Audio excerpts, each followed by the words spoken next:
الشيطان اللعين الرجيم. بسم الله الرحمن الرحيم.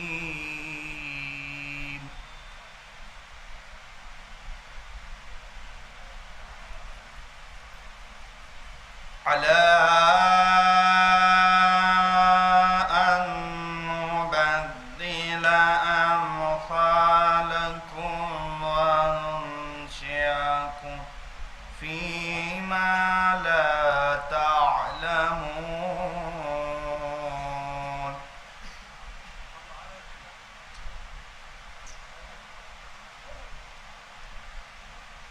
ولقد علمتم النشأة الأولى فلولا تذكرون.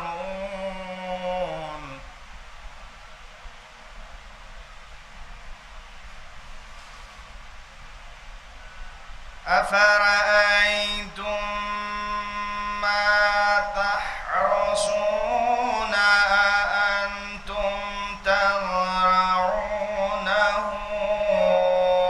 أم نحن الزارعون؟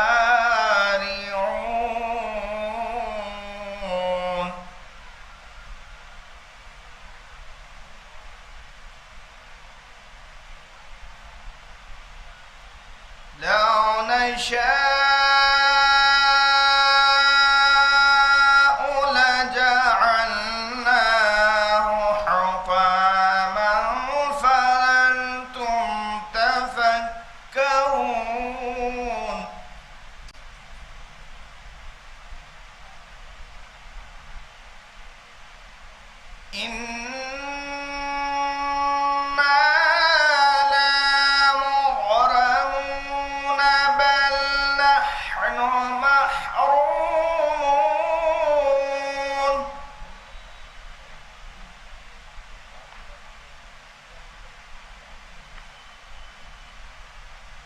أفرأيتم الماء الذي تشربون أأنتم أنزلتموه من المزن أم نحن المنزلون؟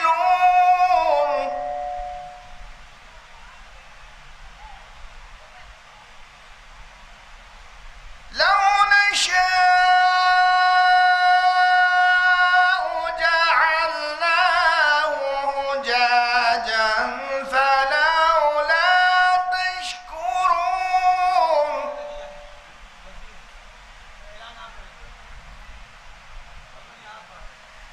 أفرأيتم النار التي تورون أأنتم أنشأتم شجرتها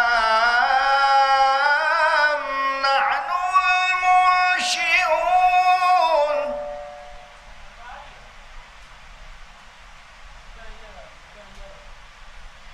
أنتم أنشأتم شجرتها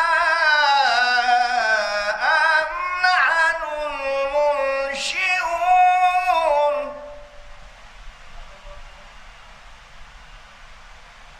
نحن جعلناها تذكرة ومتاعا للمقوين.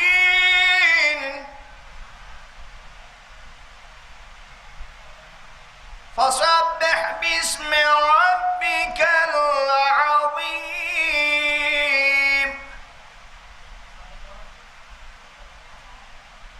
فلا أقسم بمواقع النجوم وإنه لقسم لو تعلمون عظيم.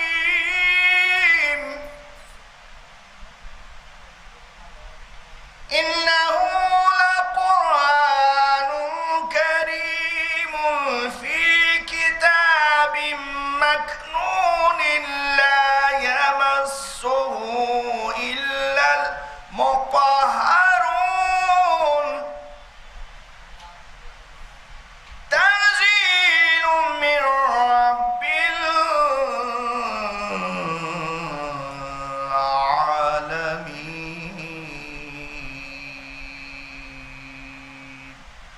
صدق الله العلي العظيم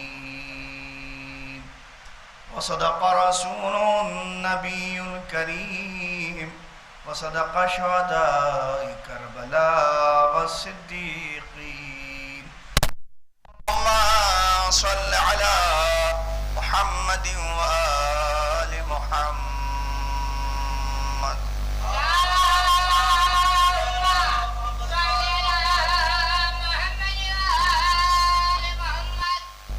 شروع ہو چکی ہے. ابھی اندر کافی جگہ جو آزاد باہر سائن میں تشریف فرما ان سے گزارش ہے کہ وہ اندر تشریف لے آئے. یہ ایک دو اعلانات ہیں ان کو سماعت فرما لیں کہ 25 محرم کو 8:30 بجے شب میں رسی بٹان میں امیر محل کے امامباڑے میں مجلس اعظم منعقد ہوگی. آپ حضرات سے گزارش ہے اس میں بھی شرکت فرمائیں.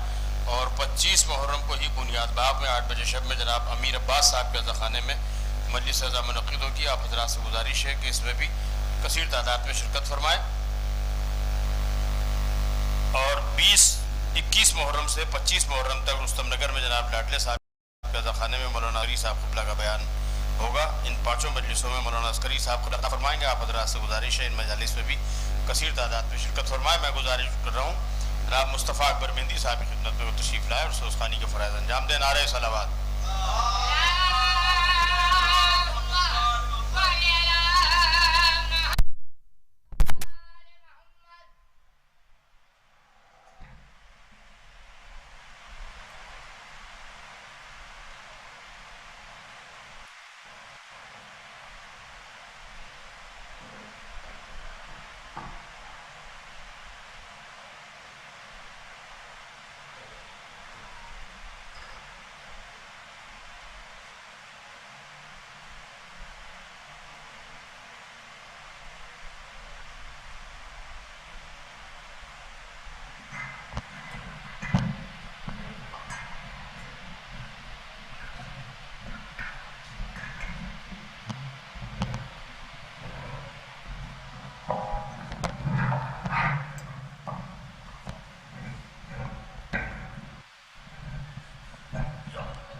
نعرہ صلوات.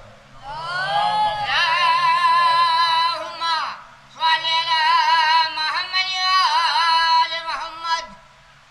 یہ قطع امام حسین صلی اللہ علیہ وسلم سے پیش کرنا حاصل فرمائیں.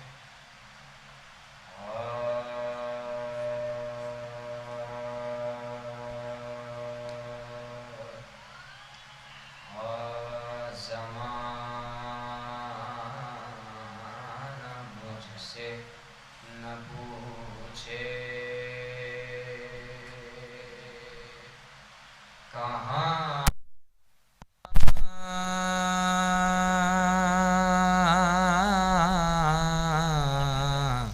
تھے حسین.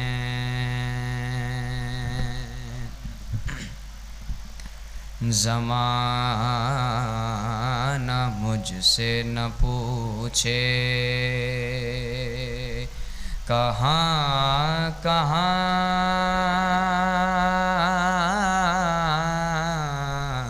تھے حسین. نہانا کہیں تھے آیا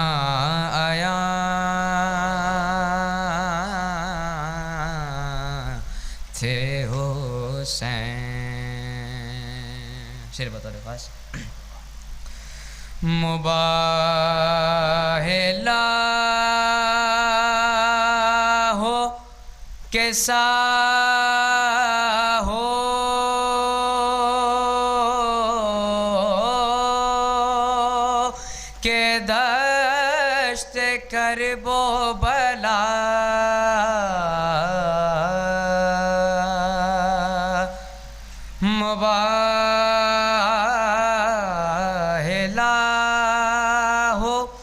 کیسا ہو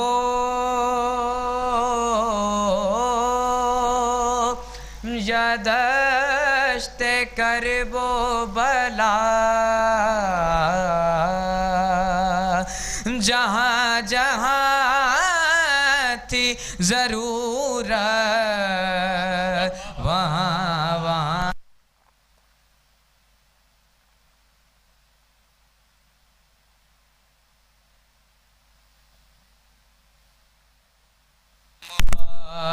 لا ہو کیسا ہو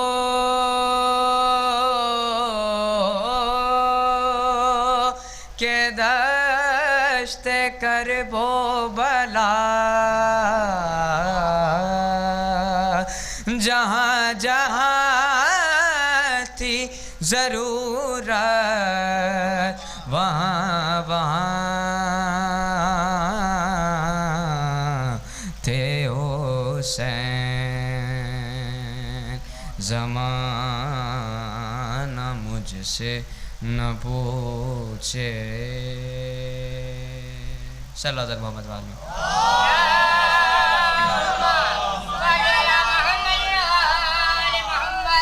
ایک سلام جناب آغا سرور صاحب نے مولا علی کی شان میں کہا ہے، سماعت فرمائیں گے ایک بار سے بلند نعرے صلوات.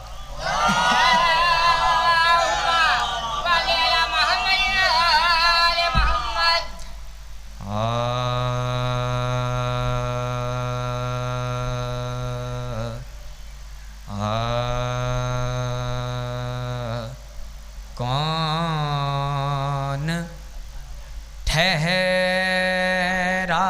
سر سمیت تیغ حیدر کے مقابل، کون ٹھہرا سر سمیت تیغ حیدر کے مقابل، ہو گیا منظر سے غائب اپنے پس منظر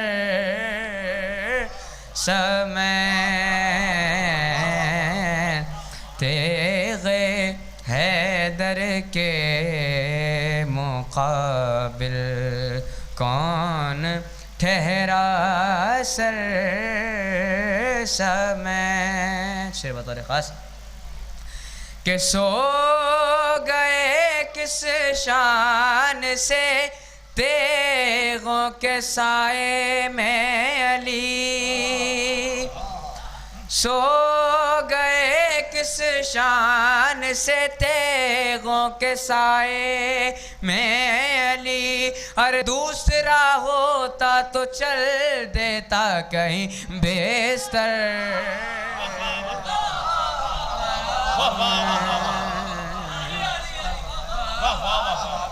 سو گئے کس شان سے تیغوں کے سائے میں علی، دوسرا ہوتا تو چل دیتا کہیں بیستر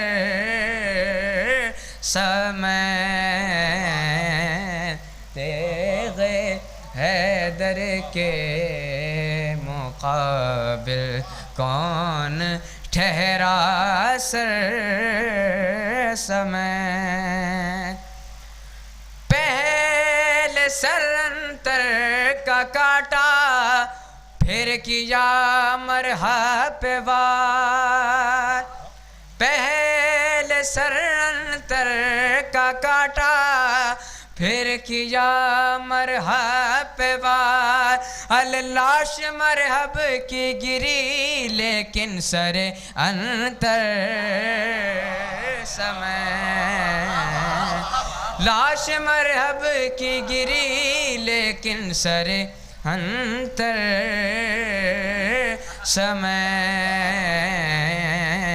تیغ حیدر کے مقابل، کون ٹھہرا سر سمیت. باوز بلند نعرے صلوات.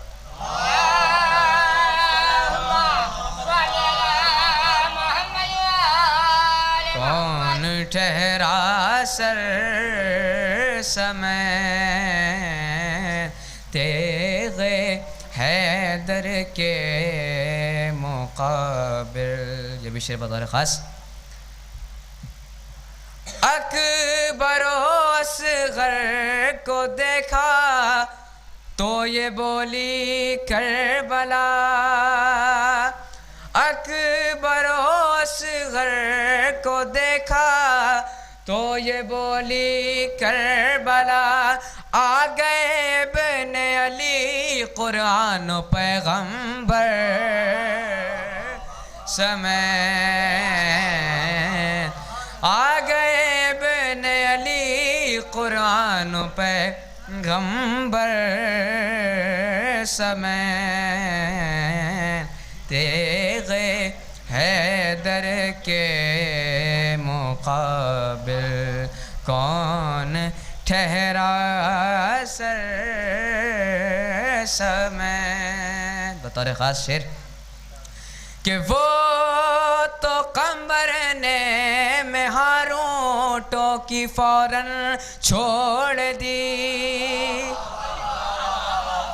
وہ تو قمر نے مہاروں ٹوکی فوراً چھوڑ دی. ورنہ کہہ دیتے علی لے جا. وہ تو قمر نے مہاروں ٹوکی فوراً چھوڑ دی. ورنہ کہہ دیتے علی لے جائیے قمبر سمیت تیغ حیدر کے مقابل کون ٹھہرا سر سمیت تیغ حیدر کے مقابل. اس طرف لاکھوں کا لشکر سج رہا تھا اسلحے. اس طرف لاکھوں کا لشکر سج رہا تھا اسلحے. اور یہاں پر کل 72 تھے علی اصغر سمیت تیغ حیدر کے مقابل. عشق کے آداب کوئی حر سے سیکھے ایسا روز. عشق کے آداب کوئی حر سے سیکھے ایسا روز. ارے ڈال دی قدموں میں شے کے دولت دل سر سمیت تیغ حیدر کے مقابل. فاتحہ.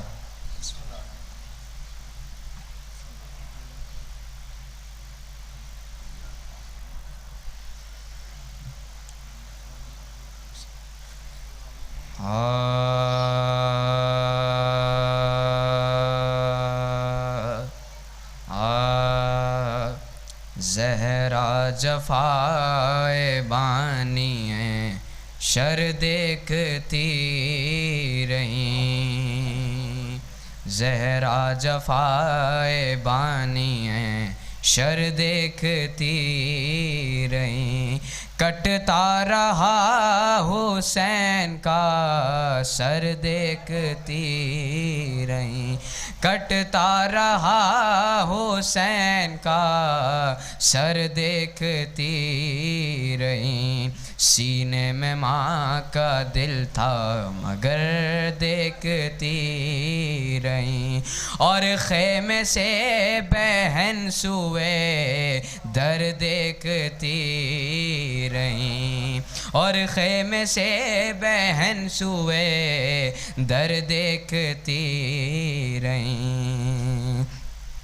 رن میں جو شور قتل شہ کربلا ہوا، ایک چیخ منہ سے نکلی کہ اماں یہ کیا ہوا، ایک چیخ منہ سے نکلی کہ اماں یہ کیا ہوا، تڑپا جو دل تو خیمے میں زینب نہ روک سکیں، اٹھی بڑی قناعت سے ٹکرا کے گر پڑیں، اٹھی بڑی قناعت سے ٹکرا کے گر پڑیں، سنبھلی جگر کو تھام کر پھر اٹھ کھڑی ہوئیں، مقتل کی سمت ٹھوکریں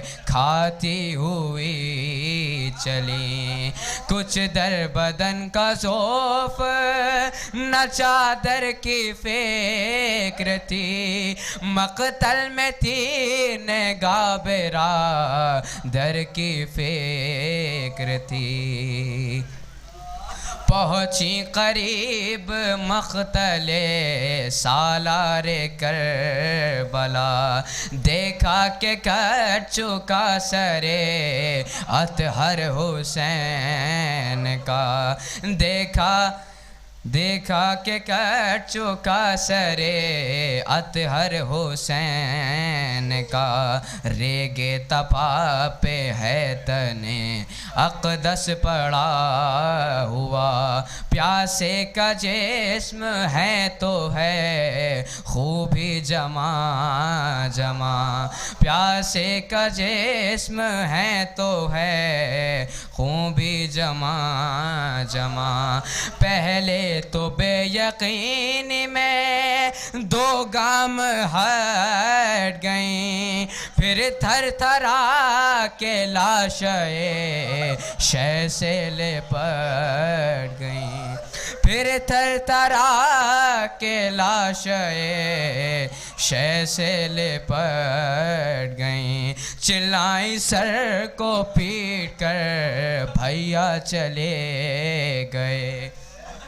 جنگل میں موج کو چھوڑ کر تنہا چلے گئے، تم ہی تو تھے بہن کا سہارا چلے گئے، دنیا ہی ختم ہو گئی تم کیا چلے گئے، عباس و قاسم و علی اکبر کوئی نہیں، بے آسرا ہوں اب میرے سر پر کوئی نہیں، بھیا چھنے گی سر سے ردا کیا کروں گی میں، لوٹیں گے جب یہ اہل جفا کیا کروں گی میں، ٹوٹے گی جب بلا پہ بلا کیا کروں گی میں، میرا تو کوئی بھی نہ رہا کیا کروں گی میں، اماں چلی گئیں میرے بابا چلے گئے، اب تم بھی مجھ کو چھوڑ کر تنہا چلے گئے، بھیا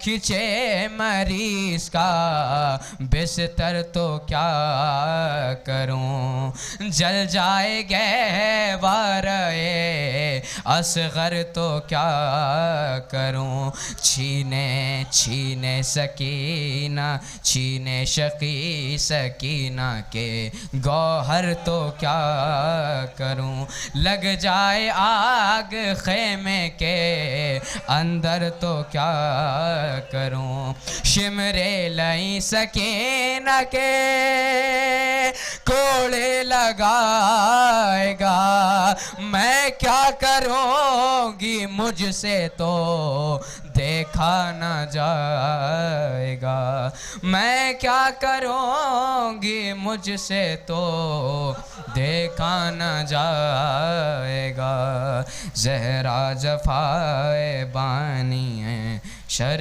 دیکھتی رہیں.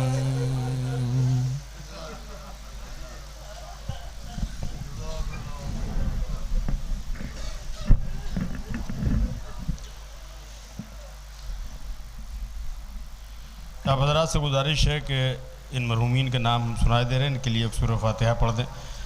کنیز بانو بنت ارشاد حسین صاحب مرحوم، واحد علی ابن نثار حسین ناصر حسین صاحب مرحوم، شاہد حسین ابن کشور حسین صاحب مرحوم. ان مرحومین کے لیے آپ حضرات سے گزارش ہے سورہ فاتحہ پڑھ دیں. اور خطیب الایمان مولانا مظفر حسین طاہج ولی صاحب قبلہ اللہ مقامہ، اور خطیب اکبر مولانا مرزا محمد اظہر صاحب قبلہ، اور خطیب العرفان مولانا مرزا محمد اشفاق صاحب قبلہ کے لیے بھی آپ حضرات ایک سورہ فاتحہ کی تلاوت فرما دیں. اور یہ اعلانات سماعت فرما لیں کہ 19 محرم سے 23 محرم تک 8:30 بجے شب میں روضہ سرکار حسینی کشمیر محلہ میں مجالس کا سلسلہ جاری رہے گا. ان میں مولانا سید جاوید زیدی صاحب قبلہ خطاب فرمائیں گے. آپ حضرات سے گزارش ہے اس میں شرکت فرمائیے گا. اور 28 محرم کو شاہ گنج میں نصیر منزل کے پاس جناب شیر عباس صاحب کے خانے میں شب میں 10 بجے مجلس اعضاء منعقد ہوگی. اس مجلس کو آفتاب خطابت مولانا میثم زیدی صاحب قبلہ خطاب فرمائیں گے. اور 25 محرم کو بنیاد باغ میں جناب امیر عباس صاحب کے خانے میں شب میں 8 بجے مجلس اعضاء منعقد ہوگی. آپ حضرات سے گزارش ہے ان تمام مجالس میں کثیر تعداد میں شرکت فرمائیے گا. تشریف لا رہے ہیں مجلس کو خطاب کرنے کے لیے خطیب انقلاب علی جناب مولانا عباس ارشاد نقوی صاحب قبلہ. نعرہ صلوات.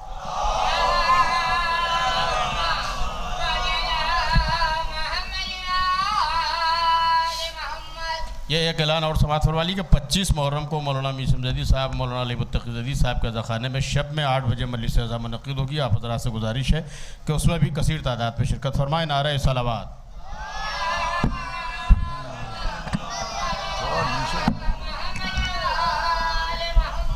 اس کا یہ اسٹینڈ نیچے یہ اسٹینڈ یہ والا اسٹینڈ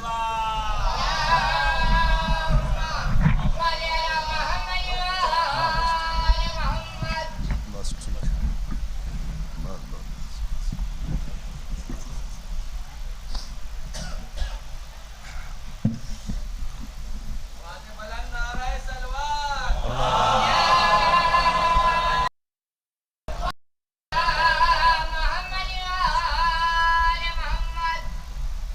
حضرات یہ 2 مجلسوں کے اعلان بھی سماعت فرما لیں کہ کل 10:30 بجے دن میں انگوری باغ میں ہمارے برادر نسبتی جناب عابد رضا صاحب کے عزا خانے میں ایک مجلس ہوگی. اس کو ہی میں ہی خطاب کروں گا. اور کل نماز مغرب کے بعد ہمارے چننا بھائی کے یہاں حسن پوریہ میں ایک مجلس کا انعقاد ہے، اس کو ہی میں ہی خطاب کروں گا. اور آج یہاں کی مجلس کے بعد ٹاپے والی گلی میں شمشاد صاحب کے عزا خانے میں مولانا تنویر عباس صاحب قبلہ نجفی خطاب فرمائیں گے آپ حضرات سے. اس میں بھی شرکت گزارش ہے. اور ایک مرتبہ سورہ الحمد اور 3 بار سورہ اخلاص پڑھ کے ان مرحومین کی ارواح کو اصال ثواب کر دیں کہ ناصرہ بیگم بنت علی داور خان، بادشاہ حسین صاحب ابن شہنشاہ حسین صاحب، رضا امام ابن بادشاہ حسین صاحب، اختر حسین ابن اسد حسین، اختر جہاں بنت عنایت حیدر، کنیز عباس بنت عنایت حیدر، مسمات شوکت آرا بیگم مرحومہ بنت جناب سید امیر مرزا خان صاحب، اور ذکی بھائی کے والدین مرحوم. بسم اللہ الرحمن الرحیم. صراط الذین انعمت علیہم.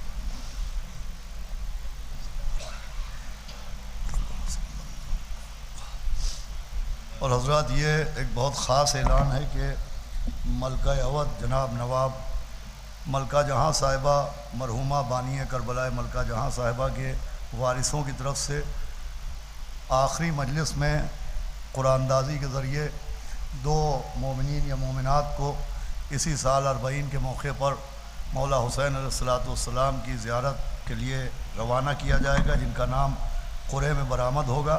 اس کے ٹوکن باہر مل رہے ہیں، اس کا کوئی ہدیہ نہیں ہے. آپ حضرات وہاں سے ٹوکن حاصل کر سکتے ہیں. آج کل پرسوں 3 دن ٹوکن ملیں گے اور آخری دن قرآن اندازی ہوگی یہیں پر.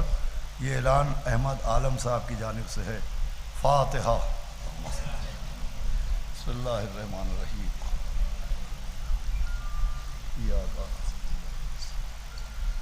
صراط الذین انعمت علیہم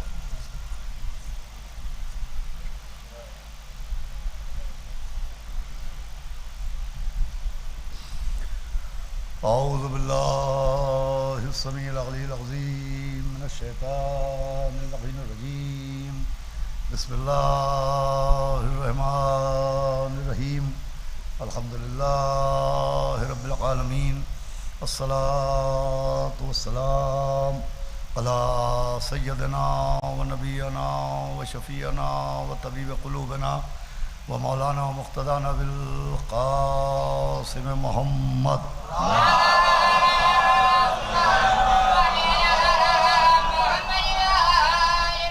وآلہ الطیبین الطاہرین المعصومین ولعنۃ اللہ علی اعدائہم اجمعین من یومنا ھذا الی یوم الدین اما بعد فقد قال ابو عبداللہ الحسین علیہ الصلاۃ والسلام بسم اللہ الرحمن الرحیم انما خرجت لطلب الاصلاح فی امت جدی. ایک صلوات پڑھ دیں محمد.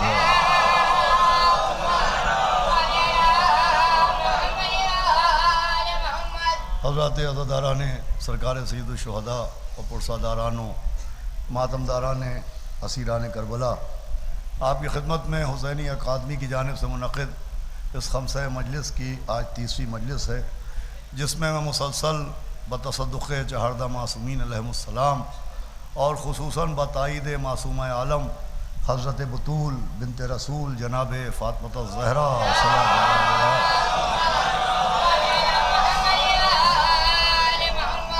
امت رسول اور دور یزید کے عنوان سے ایک گفتگو کرنے کا شرف حاصل کر رہا ہوں، اور اس عنوان اور اس موضوع پر گفتگو کے لیے میں نے آپ کے سامنے سرکار ست رسول الثقلین مولا حسین علیہ الصلاۃ والسلام کے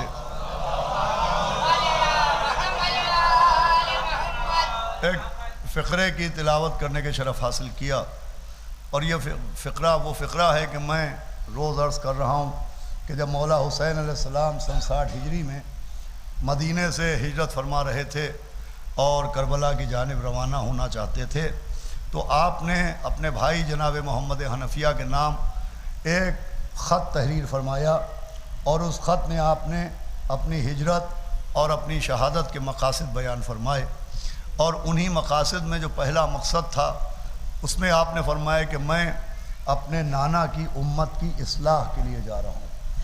جو حضرات روز تشریف فرما ان کے ذہن میں بات محفوظ ہوگی کہ یقیناً مولا حسین کے اس جملے، اس فقرے اور اس تحریر کی روشنی میں امام حسین کا مقصد اصلاح تھا، اور یہی مقصد اصلاح ایسا مقصد ہے کہ اس کی بنیاد پر ایک طبقہ مبلغین، ایک گروہ مصلحین ایام ازاں میں مجالس میں تحریروں کے ذریعے، تقریروں کے ذریعے اصلاح معاشرہ پر زور دیتا ہے. اور میں عرض کر رہا ہوں کہ ان کا نظریہ یہ ہے کہ چونکہ مولا حسین اصلاح کی غرض سے نکلے تھے، لہٰذا ہمارا آپ کا بھی فرض ہے کہ ہم اصلاح کریں، مجلسوں کے ذریعے، ایام ازاں کے ذریعے، ماتم و مجلس کے ذریعے ہم بھی اصلاح کریں. تو میں عرض کر رہا ہوں کہ یقیناً مولا حسین نے جو قدم اٹھایا اور مولا حسین نے جو ہجرت فرمائی اس کا مقصد یقیناً اصلاح تھا، لیکن جہاں تک ہمارے آپ کے لیے اس کام کا معاملہ ہے تو جب ہم کوشش اصلاح کریں اور ہم خواہش اصلاح رکھیں تو اصلاح کے ساتھ ہمیں ان خرابیوں کو بھی سمجھنا ضروری ہے کہ جن خرابیوں کی اصلاح کے لیے مولا حسین مدینے سے برآمد ہوئے تھے، کہ وہ خرابیاں، وہ گناہ، وہ غلطیاں کون سی تھیں جن کی اصلاح کے لیے امام حسین مدینے سے نکلے. تو عزیزوں، میں 2 دن عرض کر چکا آپ کی خدمت میں کہ غلطیوں کا تعلق صرف اعمال سے نہیں تھا، بلکہ غلطیوں کا تعلق افکار سے بھی تھا، نظریات سے بھی تھا. وہ فکریں، وہ نظریے جو پیغمبر اسلام کے جانے کے بعد ذہنوں میں راسخ کیے گئے، ان افکار اور ان نظریات کی اصلاح کے لیے مولا حسین نکلے. اور اس کے ساتھ ساتھ جو سب سے اہم مسئلہ تھا، دیکھیے بہت غور سے سنیے گا، آج موسم کے ناساز ہونے کی وجہ سے مجلس اندر ہی ہو رہی ہے، لیکن ماشاءاللہ کثیر تعداد میں آپ تشریف فرما ہیں. ایک صلوات پڑھیں تو میں گفتگو کا آغاز کروں.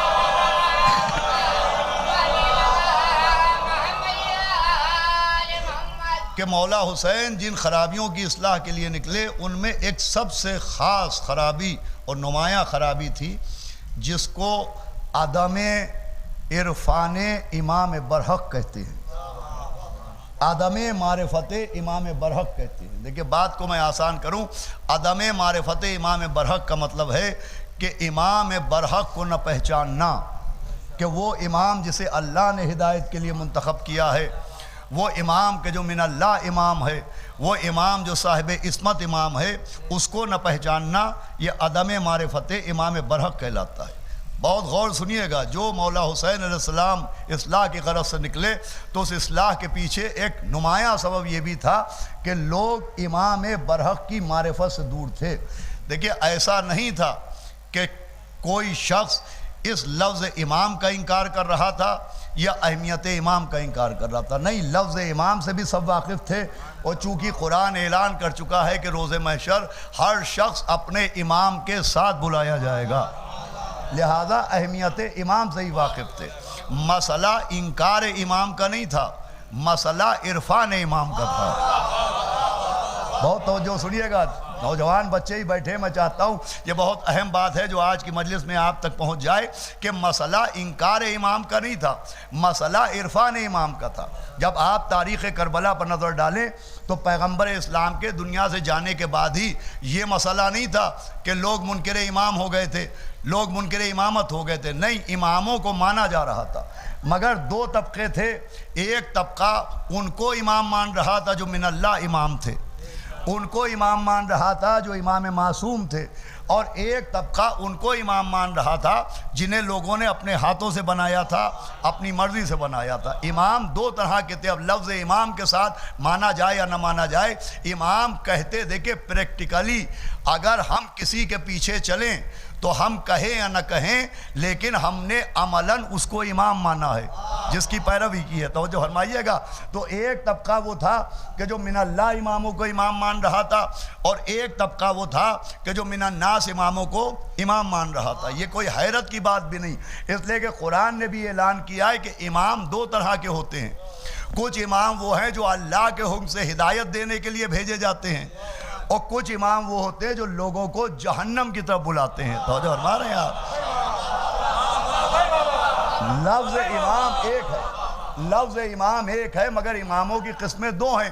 ایک من اللہ امام جسے اللہ نے امام بنایا، ایک من الناس امام جنہیں لوگوں نے اپنے لیے امام چن لیا۔ ایک وہ امام جو ہدایت دینے کے لیے آتا ہے، ایک وہ امام جو گمراہ کر کے لوگوں کو جہنم کی طرف بھیجتا ہے۔ تو ایسا نہیں تھا کہ کوئی امام کو نہیں مان رہا تھا، ایک طبقہ وہ تھا جو ان کو امام مان رہا تھا جو من اللہ امام تھے، اور ایک طبقہ ان کو امام مان رہا تھا جو من الناس امام تھے۔ بات آسان کروں، ایک طبقہ اس امامت کا قائل تھا جس کا تعلق غدیر سے ہے،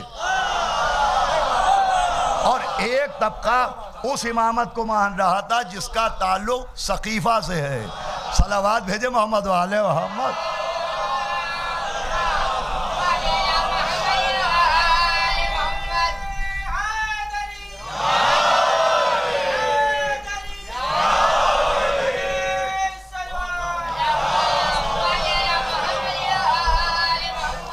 دیکھیں امام برحق سے لوگوں کو دور کرنے کے لیے کنفیوژن کریٹ کیا تھا کہ عام آدمی نہ پہچان پائے کہ من اللہ کون ہے، من الناس کون ہے، اللہ کی طرف سے بنایا ہوا کون ہے، اور لوگوں کو جہنم کی طرف بلانے والا کون ہے۔ یہ مسئلہ تھا، مسئلہ امام کو نہ ماننے کا نہیں تھا، مسئلہ امام برحق کو نہ پہچاننے کا تھا۔ اس کی سب سے بڑی دلیل یہ ہے کہ جب مولا حسین کربلا کی جانب رواں دواں تھے اور حر کا لشکر آیا اور امام کے راستے کو روکا، تو ابھی امام میں اور حر میں کچھ گفتگو ہو رہی تھی کہ ایک میسنجر، ایک قاصد ایک خط لے کے، ابن زیاد کا خط لے کے جناب حر کے پاس آیا۔ بہت توجہ سنیے گا، ابن زیاد نے خط بھیجا تھا حر کے نام، تو وہ ابن زیاد کا میسنجر، پوری توجہ سنیے گا، یہیں سے گفتگو کا آغاز ہوگا، وہ خط لے کے جناب حر کے پاس آیا۔ اب وہ آنے والا جو قاصد تھا، جو میسنجر تھا، وہ ایک قبیلہ تھا، قبیلہ بنی کندہ، اس بنی کندہ کا رہنے والا تھا۔ اور مولا حسین کے اصحاب میں ایک صحابی تھے، ایک ناصر مولا حسین تھے جن کا نام تھا ابو شاسع کندی، وہ بھی اسی قبیلے کے رہنے والے تھے۔ تو جب انہوں نے دیکھا کہ میرے قبیلے کا آدمی، میرے گاؤں کا آدمی، میرے علاقے کا آدمی یزید کی پیروی کر رہا ہے، وہ ابن زیاد کا قاصد بنا ہے، تو وہ آگے بڑھے اور آگے بڑھ کے انہوں نے اس شخص سے کہا کہ تجھے شرم نہیں آتی، تجھے شرم نہیں آتی کہ تو یزید کی پیروی کر رہا ہے، تجھے شرم نہیں آتی کہ تو ابن زیاد کا قاصد بنا ہے؟ تو اس شخص نے جو جواب دیا وہ غور سے سنیے گا، اس نے کہا کہ میں کچھ بھی غلط نہیں کر رہا ہوں، اس لیے کہ میں اپنے امام کی اطاعت کر رہا ہوں۔ توجہ ہمارے یہاں اس نے کہا میں اپنے امام کی اطاعت کر رہا ہوں۔ اس کا مطلب جو لوگ یزید کی پیروی کر رہے تھے وہ یزید کو اپنا امام مان رہے تھے۔ توجہ ہمارے یہاں وہ اس کو امام مان رہے تھے جسے اس کے باپ نے بٹھایا تھا، وہ اس کو امام مان رہے تھے کہ جسے لوگوں کی مرضی سے بٹھایا گیا تھا۔ تو امام تھے دو طرح کے، ایک من اللہ، ایک من الناس۔ اب جو مولا حسین نکلے تھے تو وہ صرف اپنے کو منوانے کے لیے نہیں نکلے تھے، وہ پہچانوانے کے لیے نکلے تھے کہ پہچانو کہ اللہ کا بنایا ہوا کون ہے اور بندوں کا بنایا ہوا کون ہے، امام برحق کون ہے اور امام باطل کون ہے۔ جملہ سنیے گا، گفتگو کا آغاز ہوتا ہے، امام پہچانوانے نکلے تھے کہ پہچانو کہ امام برحق کون ہے، اور امام نے پہچانوایا بھی۔ آپ دلیل مانگے تو دو دلیلیں دامن تاریخ میں موجود ہیں۔ پہلی دلیل جناب حر سے ملی اور دوسری دلیل پسر یزید سے ملی۔ توجہ سنیے گا، پہلی دلیل جناب حر سے ملی اور دوسری دلیل پسر یزید سے ملی۔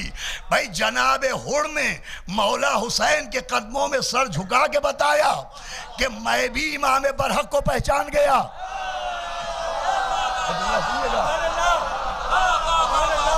بھائی جناب حر نے مولا حسین کے قدموں میں سر جھکا کے بتایا کہ میں بھی امام برحق کو پہچان گیا، اور یزید کے بیٹے نے اپنے باپ کے تخت پر ٹھوکر لگا کے بتایا۔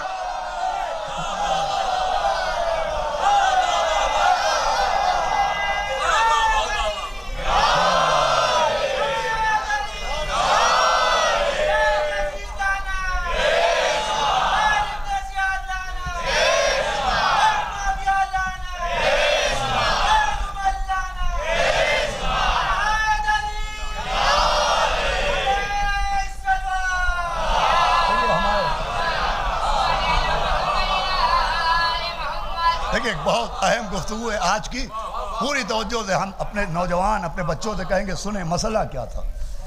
مسئلہ امام کو ماننے کا نہیں تھا، مسئلہ امام برحق کو پہچاننے کا تھا۔ سب سے بڑی خرابی ہے عدم معرفت امام برحق، کہ امام کو نہ پہچاننا۔ اسی لیے نبی نے فرمایا جو امام کی معرفت کے بغیر مر جائے گا اس کی موت جاہلیت کی موت ہوگی۔ تو امام جو اصلاح کے لیے نکلے تھے تو عقیدہ امامت کی اصلاح کے لیے نکلے تھے۔ امام جو اصلاح کے لیے نکلے تھے تو امام برحق کو پہچانوانے کے لیے نکلے تھے۔ اچھا یہ امام برحق کو نہ پہچاننا، جسے اللہ نے بنایا ہے اسے نہ پہچاننا، جسے اللہ نے منصب ہدایت پر بٹھایا ہے اسے نہ پہچاننا، یہ ایسی بیماری ہے کہ یہ بیماری صرف دشمنان اہل بیت تک نہیں پہنچی۔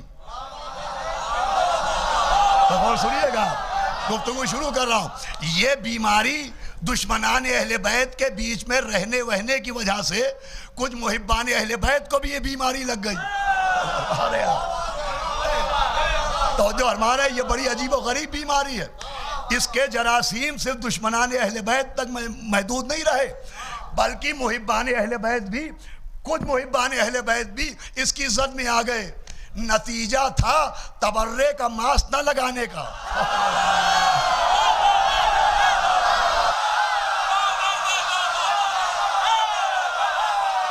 سنیے گا آزان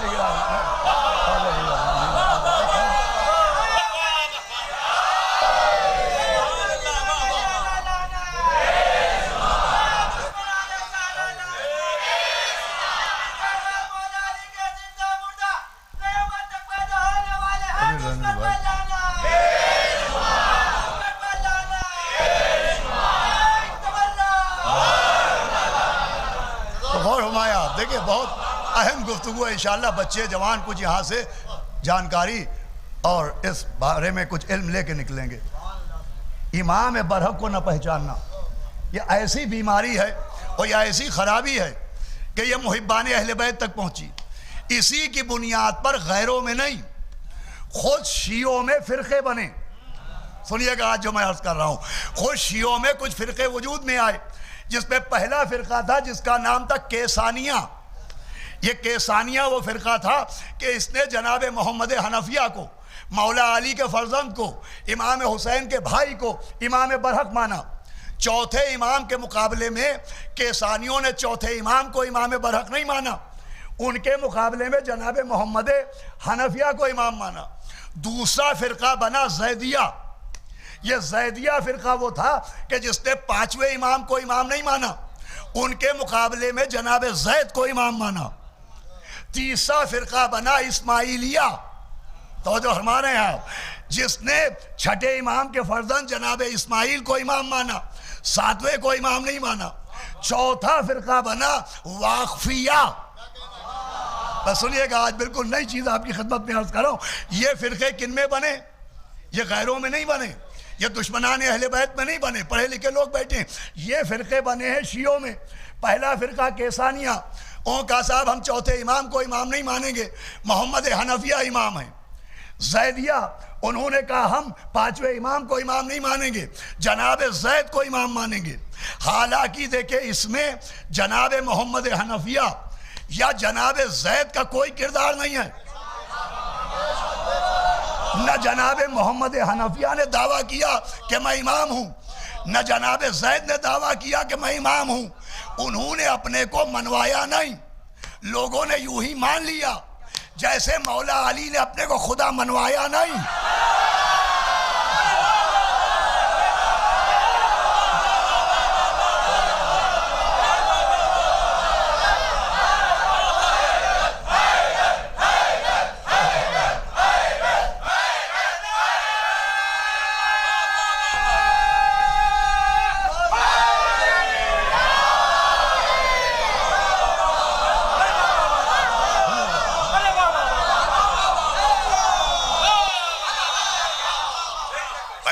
محمد حنفیہ اور جناب زید انہوں نے کوئی دعویٰ نہیں کیا کہ میں امام ہوں. جیسے نصیری محبت میں لپٹ گیا مولا علی کے دامن سے کہ تم ہی خدا ہو، ہے نا، ویسے ہی ان لوگوں نے ایک کیسان نام کا جناب محمد حنفیہ کا غلام تھا، اس نے کہا کہ جناب محمد حنفیہ کا انتقال نہیں ہوا ہے، وفات نہیں ہوئی ہے، وہ پردہ غیب میں چلے گئے اور وہی امام مہدی ہیں اور وہی امام آخر ہے. ویسے ہی جناب زید کے ماننے والوں نے جناب زید کو امام مانا. آپ دیکھیے یہ جو میں عرض کر رہا ہوں یہ امام برحق کو نہ پہچاننے کا نتیجہ ہے کہ کیسانی پیدا ہوئے، انہوں نے جناب محمد حنفیہ کو امام مانا. یہ کوئی معمولی بات نہیں ہے جو میں عرض کر رہا ہوں، یہ ایسی بری بیماری تھی کہ چھٹے امام کے دور میں ایک محب اہل بیت، وہ ایک بلا کے شاعر تھے جن کا نام تھا سید حمیری. وہ بھی اثنا عشری ہونے سے پہلے کیسانی تھے، ان کا نام تھا سید حمیری. بچے سنیں، جوان سنیں. ایک دن چھٹے امام کی بز میں کسی نے کہا حضرت سید حمیری بڑا اچھا شاعر ہے، بہت اچھے شعر کہتا ہے، بہت قادر الکلام ہے، بہت اچھا کلام ہے. امام نے کہا کس کی بات کر رہے ہو؟ لوگوں نے کہا سید حمیری. امام مسکرائے، کہا اچھا وہ سید کافر.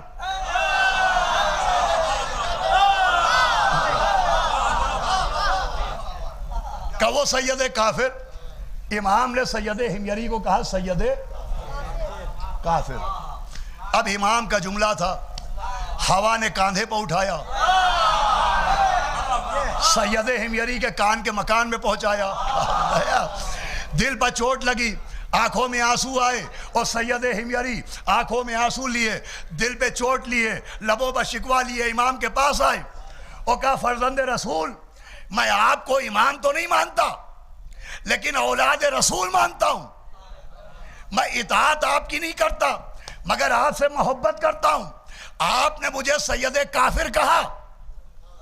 میں سنیے گا، سید حمیری کہنے میں آپ کی اطاعت نہیں کرتا، اطاعت کرتا ہوں محمد حنفیہ کی، لیکن محبت آپ سے بھی کرتا ہوں. میں آپ کو امام نہیں مانتا لیکن اولاد رسول مانتا ہوں، میں محبت کرتا ہوں. آپ نے مجھے سید کافر کہا. امام نے کہا یاد رکھنا سید حمیری، ہماری محبت تب تک کام نہیں آئے گی جب تک ہمیں امام برحق نہ کہو.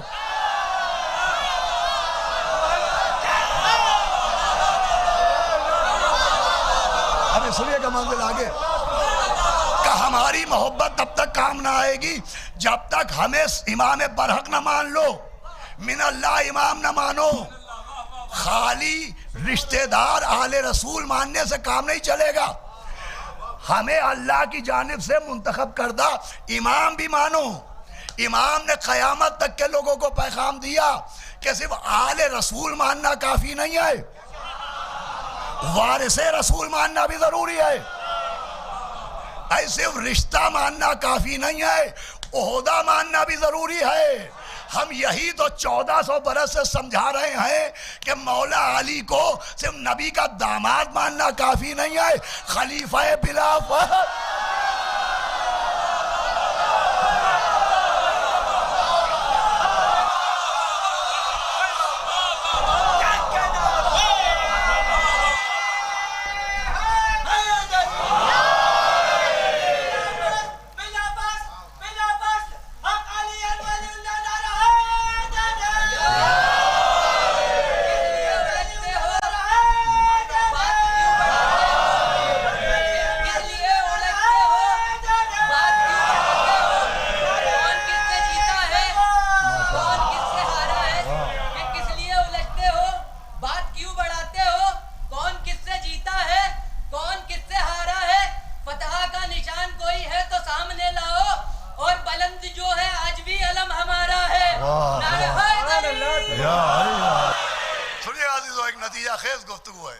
امام نے فرمایا خالی آل رسول ماننے سے کام نہیں چلے گا، ہمیں من اللہ امام بھی مانو. تو جناب سید حمیری نے کہا کہ حضرت ہم تک تو یہ خبر پہنچی ہے، اطلاع پہنچی ہے کہ جناب محمد حنفیہ امام ہیں. اور امام حسین جب مدینے سے چلے تھے تو ان کے پاس تبرکات رکھے گئے تھے، اور تبرکات کی بنیاد پر ہم انہیں امام برحق مانتے ہیں، اور ہمارا یہ عقیدہ ہے کہ وہ پردہ غیب میں چلے گئے، وہی امام برحق ہے. امام کے لبوں کے منبر پر تبسم کا خطیب آیا، امام مسکرائے، کہا کہاں چلے گئے محمد حنفیہ؟ کہا وہ پردہ غیب میں ہیں. امام نے کہا سید حمیری اگر تم کہو تو میں تمہیں وہ پردہ غیب دکھاؤں.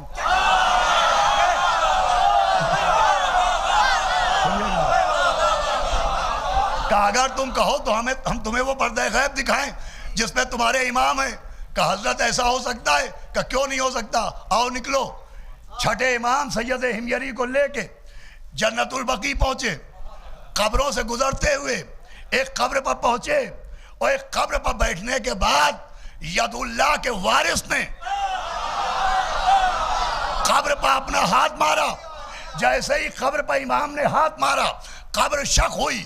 اندر سے بالوں کا غبار جھاڑتے ہوئے، چہرے سے مٹی ہٹاتے ہوئے محمد حنفیہ نکلے، اور امام کو دیکھ کے کہا السلام علیکہ یا امام یا ابن الامام یا حجت یا ابن الحجت.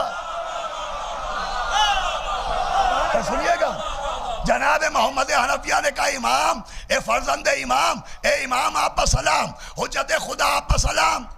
اب جیسے ہی سید حمیری کے سامنے جناب محمد حنفیہ نے امام کو امام کہہ کے سلام کیا، تو شاعر تو شعر کہنے کے موقع ڈھونڈتے ہیں کہ کوئی موقع ملے اور وہ شعر کہیں. اور یہ سید حمیری انہوں نے اسی وقت ایک قصیدہ کہا، اور قصیدے کے ایک شعر کا ترجمہ یہ ہے کہ سید حمیری نے کہا کہ کائنات گواہ رہے کہ آج سے میں جعفری ہوتا ہوں. سنیے گا دانے گرامی، کہ کائنات گواہ رہے کہ آج سے میں جعفری ہوتا ہوں. دیکھیں ہمارے بہت سے القاب ہیں، کوئی ہمیں رازی کہتا ہے، امامیہ کہتا ہے، شیعہ کہتا ہے. ایک لفظ ہے جعفری. عام طور پر یہ سمجھا جاتا ہے کہ جو فقہ امام جعفر پر چلے وہ جعفری ہے. ایسا نہیں ہے، وہ اپنی جگہ. بھائی جناب سید حمیری نے کہا آج سے میں جعفری ہوتا ہوں. کیوں؟ اس لیے کہ اس دور میں ایک طبقہ امام محمد حنفیہ کو امام مان رہا تھا، ایک جناب زید کو امام مان رہا تھا. بھائی دو امام تو یہ تھے جو من الناس تھے، اور ایک درباری امام بھی تھے، ایک سرکاری امام بھی تھے، امام ابو حنیفہ.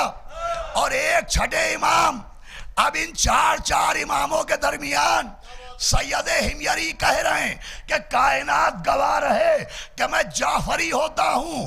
اس کا مطلب جعفری فقہ جعفری پر چلنے والے کو نہیں کہتے، اماموں کی بھیڑ میں امام برحق کو پہچانوانے کو.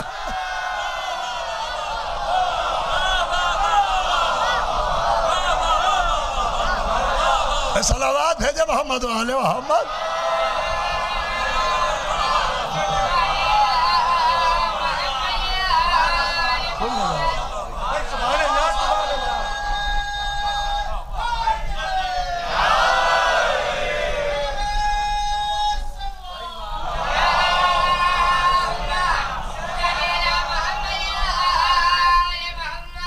امام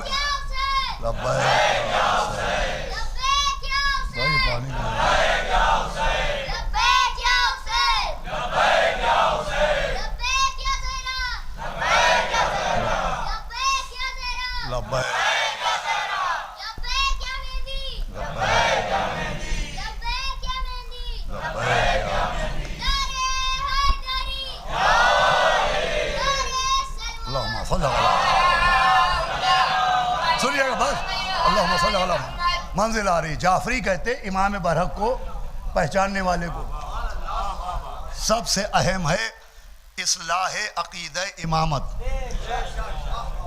کہ عقیدہ امامت کی اصلاح کی جائے، پہچانوایا جائے کہ امام برحق کون ہوتا ہے.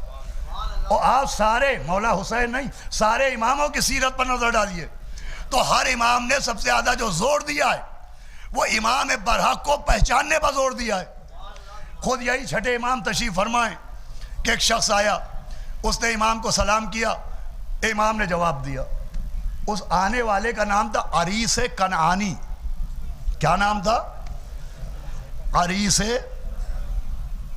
آپ لوگ پتہ نہیں بول نہیں رہے ہیں یا میں اونچا سننے لگا ہوں، سمجھے آپ؟ کیا نام ہے؟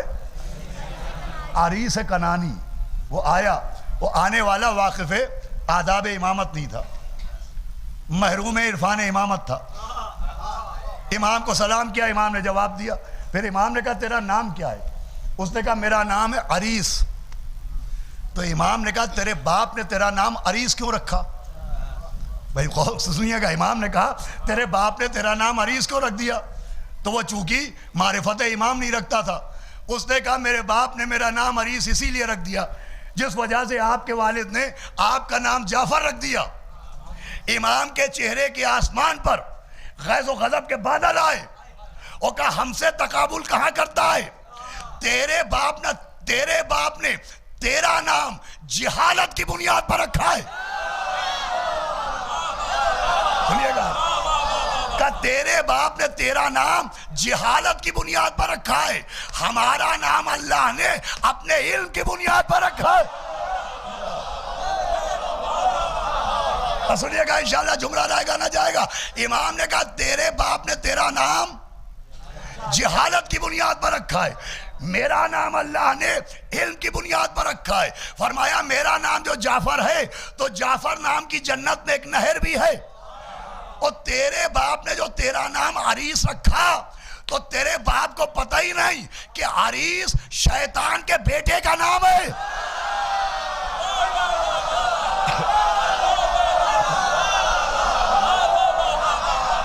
امام نے فرمایا عریس ابلیس کے بیٹے کا نام ہے. تو امام نے اس جواب کے ذریعے بھی معرفت فرمائی کہ سمجھو امام صرف شریعت جاننے والے کو نہیں کہتے ہیں، شجرے پہچاننے والے.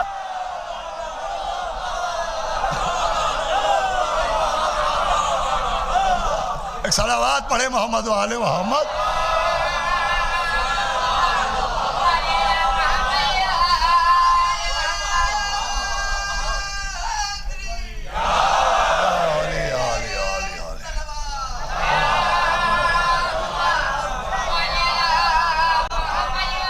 شجرے پہچانا. دیکھیے سب سے اہم اصلاح اگر کسی کو کرنا ہے، اصلاح کوئی خواہش اصلاح رکھتا ہے تو اسے عقیدہ امامت کی اصلاح کرنا چاہیے. امام برحق کون ہے؟ میں نے عرض کیا سب سے زیادہ ائمہ معصومین نے اسی پر زور دیا. یہی چھٹے امام گھر سے برآمد ہوئے، آپ کے ہاتھ میں عصا تھا اور ادھر سے دیکھا سرکاری امام چلے آ رہے ہیں. ابو حنیفہ درباری امام، انہوں نے امام کو دیکھ کے کہا ابھی تو آپ جوان ہیں، ابھی تو آپ کی کمر میں خم نہیں، ابھی تو آپ کے بالوں میں سفیدی نہیں، ابھی سے آپ یہ عصا لے کے کیوں چل رہے ہیں؟ بھائی پڑھنا میرا کام ہے، سننا آپ کا کام ہے۔ اس نے کہا کہ ابھی سے آپ کے ہاتھوں میں یہ عصا کیوں ہے؟ امام نے مسکرا کے فرمایا یہ عصا کمزوری کی وجہ سے نہیں ہے، وارث رسول ہونے کی وجہ سے ہے۔ میں آخری آدمی سے توجہ چاہتا ہوں، کہا یہ کمزوری کی وجہ سے نہیں ہے، یہ وارث رسول ہونے کی وجہ سے، اس لیے کہ یہ عصا صرف لکڑی کا عصا نہیں ہے، یہ ہمارے نانا کا عصا ہے، یہ رسول خدا کا عصا ہے۔ تو جیسے ہی نبی کا نام سنا کہ یہ عصا رسول ہے، وہ آگے بڑھے اور کہا حضرت کیا میں اس عصا کو بوسہ لے سکتا ہوں؟ امام نے کہا افسوس ابو حنیفہ، افسوس تمہاری عقل پر، تم نے میرے ہاتھ کا عصا دیکھ لیا، ہاتھ نہیں دیکھا۔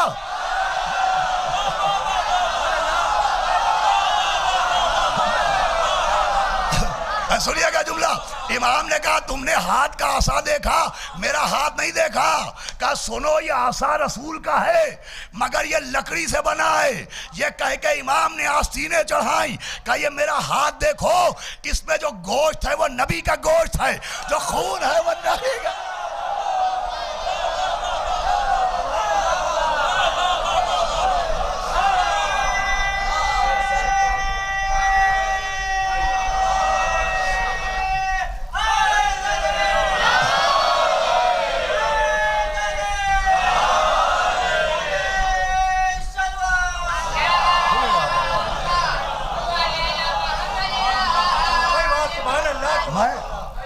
اکتفا کر رہا ہوں واقعات پر۔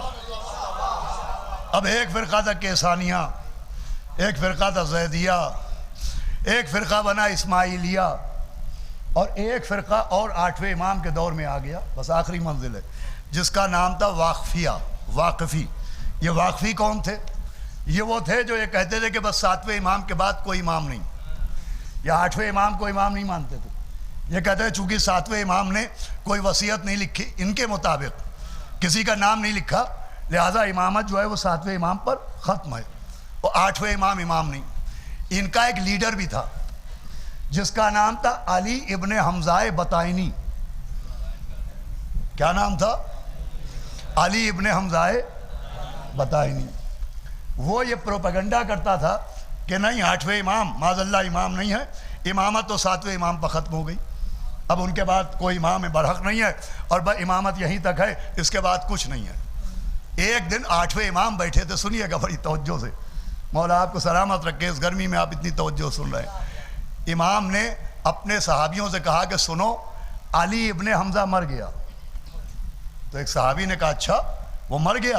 امام نے کہا وہ مر گیا۔ تو ایک صاحب نے کہا کیا آپ اس کی میت میں گئے تھے؟ بھئی جواب سنیے گا، امام سے پوچھا ایک شخص نے، ایک صحابی نے، کہ کیا آپ اس کی میت میں گئے تھے؟ امام مسکرائے کہ میں میت میں نہیں گیا تھا، جب اس کی قبر میں پٹھے لگ گئے تو قبر کے اندر گیا تھا۔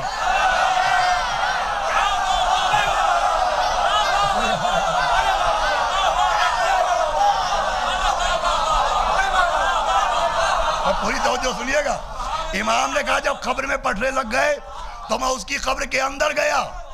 سنو میرے بچوں جوانوں سننا، امام نے فرمایا منکر نکیر آئے، مجھے سلام کیا، پھر میری موجودگی میں علی ابن حمزہ سے سوالات شروع کیے، علی ابن حمزہ سے پوچھنا شروع کیا۔ امام فرماتے ہیں نکیرین نے پوچھا بتا تیرا خدا؟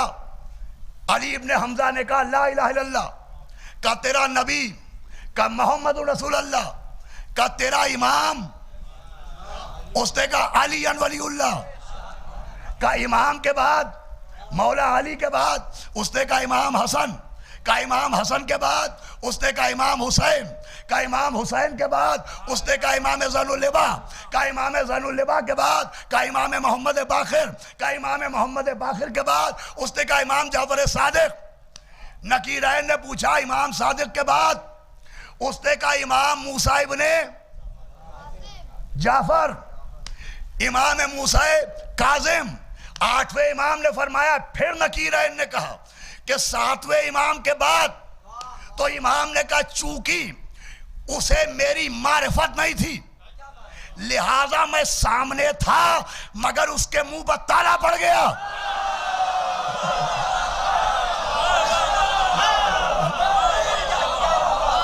کہ اس کی زبان پر تالا پڑ گیا, وہ میرا نام نہ لے پایا. کہ جیسے ہی اس نے میرا نام نہیں لیا, نکیرین نے ہاتھ جوڑے کہ حضرت اب آپ قبر سے باہر جائیں تاکہ اس کی قبر کو ہم جہنم بنائیں.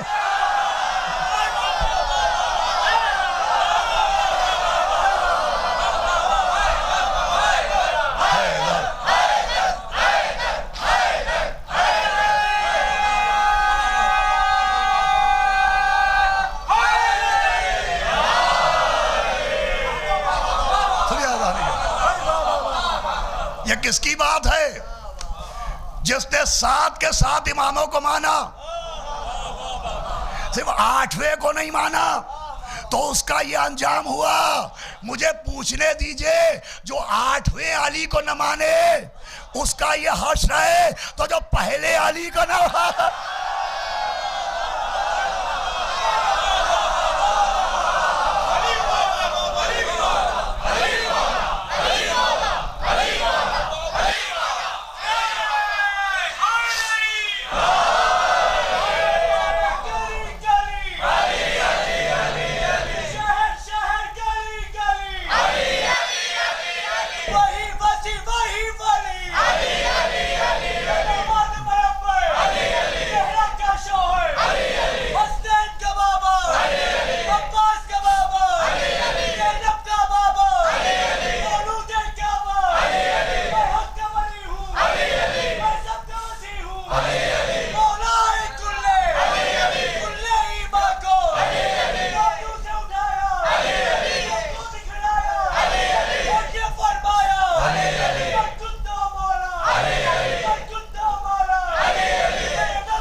مولا سلامت رکھے. روز محشر بھی اور قیامت کی گرمی میں آپ کے سروں کے اوپر جناب سیدہ کی چادر کا سایہ رہے. عزیزو, یہ جو شیعوں میں فرقے بنے, یہ امام برحق کو نہ پہچاننے کا نتیجہ. یہ جو میں نے روایتیں پڑھی ہیں, صاحبان علم بیٹھے, آپ دیکھیں کتابیں, علامہ مجلسی نے بڑی تفصیل کے ساتھ لکھا کہ 8ویں امام نے فرمایا میں اس کی قبر کے اندر گیا تھا. عقیدہ امامت کی ایک اور اصلاح بھی کی جا رہی ہے کہ صرف پہلا علی قبر میں نہیں آتا, 8واں علی بھی قبر میں آتا ہے, وہ علی بھی قبر میں آتے ہیں, یہ علی بھی قبر میں آتے ہیں, دونوں علی قبر میں آتے ہیں. اب ایک طبقہ جوش اصلاح میں, خواہش اصلاح میں, کوشش اصلاح میں مرے جا رہے ہیں. کبھی عزاداری کی اصلاح, کبھی عزاداروں کی اصلاح, کبھی نعروں تک کی اصلاح. کہتے صاحب یہ نعرہ سمجھ میں نہیں آتا کہ تو قبر کے اندر جو کر لے تیری قبر کے اندر. ارے بھائی کیوں سمجھ میں نہیں آتا کہ تیری قبر کے اندر, تیری قبر کے اندر, تیری قبر کے اندر. اچھا آج سمجھ میں نہیں آ رہا ہے, کل قبر میں تشریف لے جائیے گا.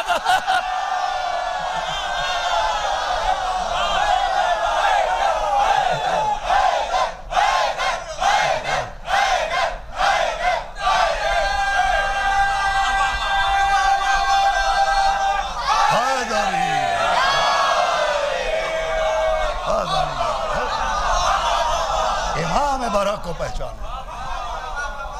سب سے اہم مسئلہ ہے معرفت امام برحق، کہ پہچانو امام برحق کو. خود نبی نے بھی یہی چاہا کہ امام برحق کو پہچانو. مولا حسین کو ہاتھوں بلند کر کے فرمایا تھا یہ میرا حسین ہے، اسے پہچانو. غدیر بھائی مولا علی کو منوانے کے لیے نہیں لائے تھے، پہچانوانے کے لیے لائے تھے. بس آخری بات ہو، خود مولا علی بھی اپنے کو منوانا نہیں چاہتے ہیں، مولا علی بھی پہچانوانا چاہتے ہیں. اسی لیے جنگ خیبر تھی. اب کل فرمائش کی ہے ہمارے نصیر احمد خان صاحب نے کہ کوئی جنگ پڑھ دیجیے گا. امہٹ والے جنگ پسند ہیں. ہاں صاحبان ہیں نا، صلوات بھیجے محمد والے. ہم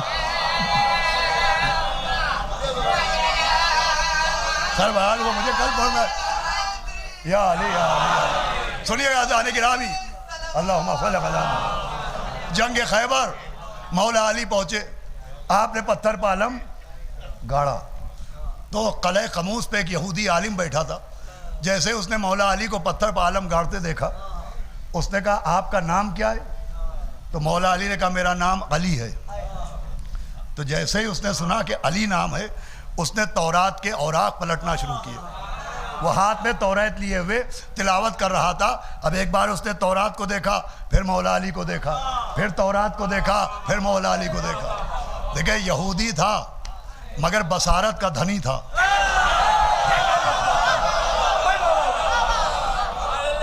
بھائی یہودی تھا مگر بصارت کا دھنی تھا. تورات بھی دیکھ رہا ہے، قرآن بھی دیکھ رہا ہے.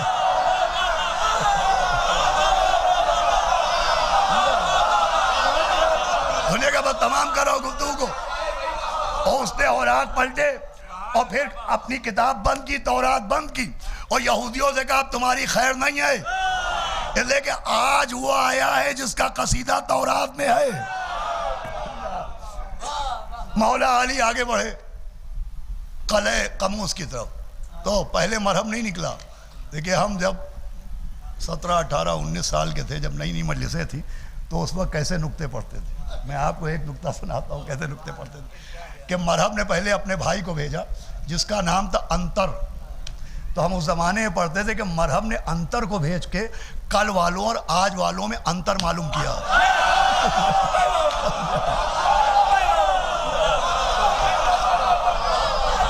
کہ کل والوں میں آج والوں میں کیا انتر ہے. پہلے انتر آیا، چلیے اس کے ذریعے انتر معلوم ہو گیا. اب نکلا مرہب. جب مرہب سامنے آیا تو مولا علی نے کہا میری ماں نے میرا نام حیدر رکھا ہے. دیکھیں ایک یہودی سے اپنا نام علی بتایا، حیدر نہیں.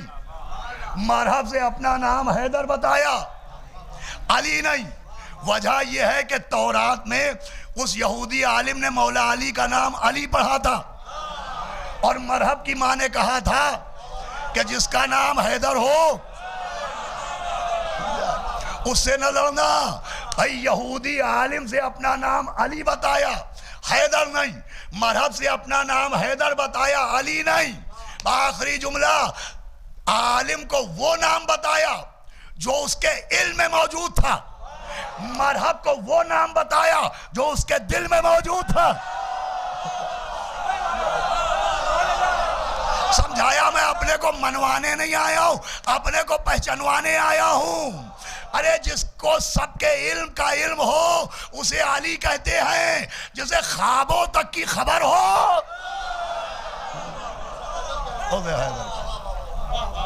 یہ ہے مقصد کہ امام برحق کو پہچانو. امام برحق کون ہوتا ہے یہ بھی پہچانو، امام برحق کیسا ہوتا ہے یہ بھی پہچانو.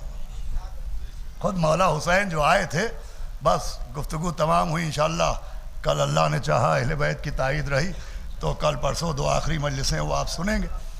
خود پیغمبر بھی مولا حسین جو مقصد اصلاح کے لیے نکلے امام برحق کو پہچانوانے کے لیے، تو خود پیغمبر بھی یہی چاہتے تھے. یہ واقعہ سینکڑوں مرتبہ پڑھ چکا ہوں کہ مسجد میں مولا حسین داخل ہوئے، دامن احباب پیروں سے الجھا، نبی نے گود میں لیا کہ حاضر حسین ہو فارف ہو، یہ میرا حسین ہے، اسے پہچان. یہ رات کی بات نہیں تھی، یہ اندھیرے کی بات نہیں تھی، یہ اجالے کی بات تھی. کن سے کہا؟ اپنے اصحاب سے کہا کہ یہ ہے میرا حسین. بھئی یہ جملہ بھی غور سے سنیے گا، آپ کی آنکھوں کے آنسوؤں کو سلام. اپنے اصحاب سے کہا کہ یہ میرا حسین، اسے پہچانو. دن کے اجالے میں پہچنوایا، سورج کی روشنی میں پہچنوایا، ممبر کی بلندی سے پہچنوایا. اب سمجھیے کہ مولا حسین نے کیوں کہا کہ جیسے اصحاب مجھے ملے میرے نانا کو بھی نہیں ملے. بھائی نانا کو وہ ملے جو دن کے اجالے میں حسین کو نہ پہچان پائے، اور نواسے کو ایسے ملے کہ چراغ کو گل کیا کہ جسے جانا ہو چلا جائے. لیکن چونکہ معرفت امام معصوم تھی، سب سے پہلی آواز جناب مسلم ابن اوسجا کی آئی کہ فرزند رسول آپ امام ہیں، آپ کا مرتبہ بہت بلند ہے، میں آپ سے کیا عرض کروں، لیکن کچھ عمر کے تقاضے ہوتے ہیں. آپ بہت چھوٹے سے تھے تو میں آپ کو گود میں لے کے مدینے کی گلیوں میں گھماتا تھا. آج اس موقع پہ آپ کو چھوڑ کے چلے جائیں ہم. دیکھیں اگر قینچی سے مہین مہین ہمیں کاٹا بھی جائے، ہم آپ کو چھوڑ کے جانے والے نہیں ہیں. چراغ روشن کیجئے. دیکھیں پرانے، میں یہ اس بات پہ بہت زور دیتا ہوں کہ ہماری عزاداری کے جو پرانے طریقے ہمارے بزرگوں سے رائج ہیں، انہی کے اوپر ہمارے بچوں جوانوں کو باقی رہنا چاہیے. بہت سے رواج ختم ہوتے جا رہے ہیں. پرانے زمانے میں شب عاشور خاص طور پر ہمارے علماء کمر میں ایک پٹکا باندھتے تھے. آپ کو معلوم ہے یہ کمر کا پٹکا اعلان نصرت حسین ہوتا تھا اور پیروی اصحاب امام حسین. کہ جناب جون 90 برس کے تھے، جناب ابو ذر کے غلام تھے. یہ جناب ابو ذر نے مولا علی کے حوالے کیا، جناب جون نے مولا علی کی خدمت کی، پھر امام حسن امام حسین کی خدمت کی. یہ لگ بھگ 90 برس کے تھے. انہوں نے سنا تو یہ کھڑے ہوئے اور انہوں نے کمر میں اپنے پٹکا باندھا، کمر کسی، اور کہا فرزند رسول یہ جو آپ فرما رہے ہیں یہ مجھ سے نہ کہیے گا، مجھ سے نہ کہیے گا. اس لیے کہ اگر آپ نے مجھ سے کہا تو میرے دل میں خیال آئے گا کہ میں حبشی ہوں، آپ ہاشمی ہیں. آپ نہیں چاہتے کہ حبشی کا خون ہاشمی پر نثار ہو جائے. کیا جذبہ تھا خدا کا. دیکھیں وہ سارے مصائب آپ نے سنے ہیں جو رونے کے لیے نہیں ہوتے، کلیجے کو ٹکڑے ٹکڑے کر دینے کے لیے. ان مصائب پر بھی غور کیجئے. جناب جون کیا مرتبہ ہے. یہی وجہ ہے کہ روز عاشورہ جب جناب جون شہید ہو کے گرے تو خدا کی قسم نہ آسمان نے ایسے غلام دیکھے اور نہ آسمان نے ایسا امام دیکھا.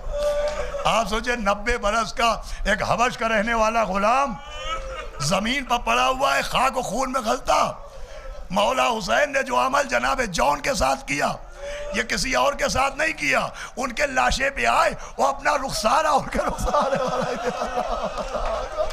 اور کہا اللہم تقبل منا. کیا لوگ سنیے گا عزیزو، آج جی چاہتا ہے کہ میں تھوڑی دیر اصحاب حسین کا ذکر کروں. آوازیں آئی کہ دیکھیے ہم سے نہ کہیے گا، آپ ذات چراغ روشن کیجئے. اب جو علماء نے منظر لکھا ہے کہ جب چراغ جلایا دیکھیے بہت گرمی ہے، بہت گرمی ہے. مولا ان بہنوں کو، بچیوں کو، ان جوانوں کو آپ کو سلامت رکھے. اس گرمی میں آپ مولا حسین پہ رونے آئے. مجھے بھی بہت گرمی محسوس ہو رہی ہے. میں بھی چاہوں تو 2 منٹ میں ختم کر دوں، لیکن ابھی ہم کو آپ کو مجلس کے بعد پانی مل جائے گا. لیکن ہائے وہ 4 برس کی سکینہ جو یہی کئی مجلس میں بیٹھی ہوگی جسے بعد شہادت حسین پانی نہیں دیا گیا.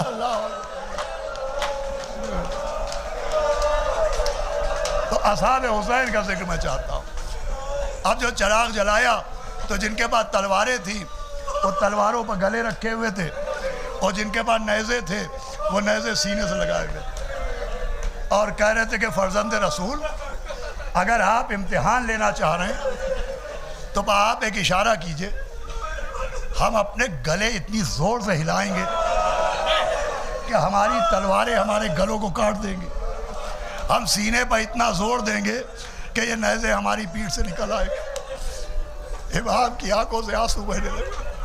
ابھی آپ کے لب تھرتھرائے تھے کہ پردہ ہلا اور بی بی فضہ کی آواز آئی. آواز دی اصحاب حسین آپ کتنے خوش نصیب ہیں کہ زہرا کی بیٹی نے آپ کو سلام کہلوایا، علی کی شہزادی نے آپ کو سلام کہلوایا ہے۔ نیچے امامے پھینک دیے گئے، کرے کیسا وقت ہے کہ علی کی شہزادی غلاموں کو سلام کہلوائے۔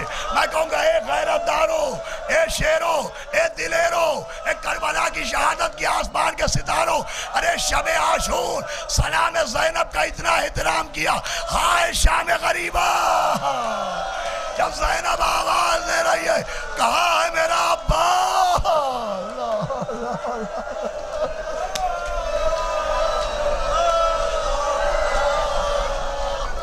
کیسے کیسے لوگ۔ اچھا پھر جناب حبیب، وہ تو امام حسین کے بچپن کے دوست تھے۔ جناب جون، وہ تو خاندانی غلام تھے۔ کچھ لوگ ایسے تھے جو ابھی چند دن پہلے امام کے ساتھ آئے تھے، جس میں جناب زہیر قین کا نام ہے، جس میں جناب وہب کلبی کا نام ہے، کہ جب امام حسین کا قافلہ آ رہا تھا کربلا کی جانب، تو وہب کلبی ذی الحج کی بات تھی اور نئی نئی شادی ہوئی تھی، 22-23 برس کا سن تھا، 17-18 برس کی دلہن تھی، اور ان کی والدہ کا نام کتاب میں لکھا ہے قمر۔ امام حسین کے خیمے کے برابر میں خیمہ لگا ہوا تھا۔ امام حسین آئے اور وہب کلبی کی ماں اکیلی بیٹھی ہوئی تھی، تو کہا کہ سنو، تمہارا خیمہ ہمارے خیمے کے قریب ہے، یہ بھی ہمسائیگی کہلاتی ہے، پڑوسیوں کا حق ہوتا ہے، میں تم سے پوچھنے آیا ہوں کہ کوئی پریشانی تو نہیں ہے؟ جو کتاب میں لکھا ہے خدا کا، اللہ اکبر، ایسا ہے نا؟ دیکھیں پڑوسیوں کے حقوق کیا ہوتے ہیں، یہ بھی کربلا سکھا رہی ہے۔ امام آئے، کہا تم بہرحال خیمہ پڑوس میں ہو، تم بھی ہمسایہ ہو ہماری، کوئی پریشانی تو نہیں ہے؟ تو اس نے کہا کہ مسافر ایک پریشانی ہے۔ کہا کیا پریشانی ہے؟ کہا یہاں پانی بہت دور ہے، میرا بیٹا اور میری بہو پانی لینے گئی ہے، پانی کی بڑی پریشانی ہے۔ امام نے کہا لو آج سے پریشانی دور ہوتی ہے، اور یہ کہے کہ آپ نے ٹھوکر ماری اور زمین سے چشمہ جاری ہوا، تو کہا اب تمہیں پانی کی پریشانی نہیں رہے۔ اے فرزند رسول، مادر وہب کے لیے پانی کا انتظام کر دیا۔ لیجئے امام اپنے خیمے میں گئے، جب جناب وہب کلبی آئے اپنی دلہن کے ساتھ، تو دیکھا کہ جہاں صحرا تھا وہاں پانی پانی ہے، چشمہ جاری ہے۔ تو کہا اماں یہ کیا دیکھ رہے ہیں؟ تو کہا بیٹا تم جلدی چلے گئے، یہ کون لوگ آئے ہیں ہمارے پڑوس میں، یہ ان کا اعجاز ہے۔ اور سنو، میں رات بھر جناب مریم کے رونے کی آواز سن رہی تھی، میں نے خواب میں بی بی مریم کو دیکھا، جاؤ پوچھ کے آؤ یہ کون لوگ ہیں۔ بیٹا گیا، وہ آ کے بتایا کہ یہ نبی کی بیٹی کے بیٹے ہیں۔ وہب کلبی کی ماں نے کہا میں سمجھ گئی کہ وہ بی بی کیوں رو رہی تھی، کہا جلدی جاؤ ان کے ہاتھ پر بیعت کرو۔ یہ چھوٹا سا قافلہ امام حسین کے ساتھ کربلا میں آیا۔ دیکھیں یہ جو ہماری بچیاں بیٹیاں مائیں بیٹھی ہے، اور یہ جو ہمارے کیا دستور ہے کہ محرم کا چاند ہوا اور بیویوں نے چوڑیاں توڑ ڈالی کہ اپنا سہاگ امام حسین پر قربان۔ یہ سب کربلا سے آیا ہے، کربلا سے آیا ہے۔ جناب وہب کلبی کی ماں نے کہا وہب جاؤ اور قربان ہو جاؤ۔ وہب کلبی چلے تھے کہ امام حسین نے دیکھا کہ وہب کلبی کی نئی نویلی دلہن دوڑتی ہوئی آگے بڑھی، اگر غور سے سن لیا رونے کو بہت ہوگا، اور وہب کلبی کا دامن پکڑ کے رو کے کچھ کہہ رہی تھی۔ 22-23 برس کا دولہا اور 17-18 برس کی دلہن رو کے کچھ کہہ رہی تھی۔ امام نے کہا فضہ یہاں ہو، بی بی فضہ آئی، کہا دیکھو دلہن کیا کہہ رہی ہے۔ اگر دلہن اپنے شوہر سے کہہ رہی کہ مرنے نہ جاؤ، تو اس سے کہو کہ یہ اپنی دلہن وہ اپنی ماں کو لے کے چلا جائے، اس کے درجے میں کوئی کمی نہیں آئے گی۔ بھائی جملہ سنیے گا، جناب فضہ دوڑتی ہوئی گئی اور روتی ہوئی آئی، کہا آقا وہ یہ نہیں کہہ رہی کہ مرنے نہ جاؤ، وہ کہہ رہی ہے کہ آقا کے سامنے قسم کھاؤ کہ جنت میں مجھے اپنا ساتھ۔ اللہ دو منزلیں نہ جانے میرا کیوں دل چاہ رہا ہے کہ اصحاب حسین پہ آنسو بہائے جائے. 6-7 منٹ مجلس تمام ہو جائے گی. میں بہت آرام سے پڑھ رہا ہوں. گئے وہبے کلبی اور غضب کی جنگ کی. اب دیکھیں بہت سی باتیں لوگ سمجھتے نہیں, واقعہ کربلا ہی سے ہم تک آئیں گے. جناب وہبے کلبی نے جنگ کی اور پھر دیکھا خون سے سنے ہوئے ہیں تر بتر, تو دل میں خیال آیا کہ اب چل کے اپنی اماں کو دکھائیں. لیکن مجھے تو اچھی طرح یاد ہے, میرے سن کے جو لوگ ہوں گے اگر وہ اور دیں اپنے ذہن پہ تو انہیں بھی یاد آ جائے گا. چیلم کا دن, عاشور کا دن آیا, ہم چھوٹے چھوٹے تھے, 15 سال کے, 12 سال کے, ہم بھی زنجیر لگاتے تھے اور ذرا سا خون نکلتا تھا تو سیدھے دوڑتے ہوئے اپنی اماں کے پاس کہ ہماری اماں دیکھ لے کہ ہم نے بھی آقا حسین کے لیے خون بہایا. یہ جذبہ کربلا سے آیا ہے. وہبے کلبی چلے کہ میری ماں دیکھے کہ میں نے عشق حسین میں کیسی جنگ کی. آئے یہ سوچ کے آئے کہ ماں کہے گی جزاک اللہ, سبحان اللہ, کیا کہنا وہبے کلبی, لیکن سلام ایسی ماں کے اوپر کہ وہبے کلبی کے بالوں کو اپنی مٹھی میں جکڑا. وہب نے کہا اماں آپ راضی ہوئی؟ کہا ابھی نہیں راضی ہوئی. کہا کب راضی ہوئیے گا؟ کہا جب تیرا سر کٹ کے میرے آقا کے قدم آ جائے. اللہ اللہ کیا لوگ, یہ ہے معرفت امام کہ جب تیرا سر کٹ کے میرے آقا کے قدموں. کیا ہے معرفت امام. اور سنیے 1-2 منٹ مجلس تمام. جناب وہبے کلبی بھی راستے میں ملے اور جناب زہیر قین طبیب لشکر حسینی. میں واقعہ شاید پڑھ چکا ہوں کہ ایک عمل ہے, ایک خاتون تھی جس کا بھائی بہت بیمار رہتا تھا, تو اس نے خواب میں جناب زہیر قین کو دیکھا. اور ایک عمل ہے, دیکھیے علامہ سبت حسن علی اللہ مقامی پڑھتے تھے کہ اگر کسی کی کوئی بیماری ہو, کوئی مرض دور نہیں ہو رہا ہے, تو وہ ایک دن روزہ رکھے اور روزے کا ثواب جناب زہیر قین کو ہدیہ کرے, اور اس کے بعد نماز عشاء پڑھنے کے بعد کسی پاک بستر پر سوئے تو رات میں خواب میں زیارت ہوگی جناب زہیر قین کی.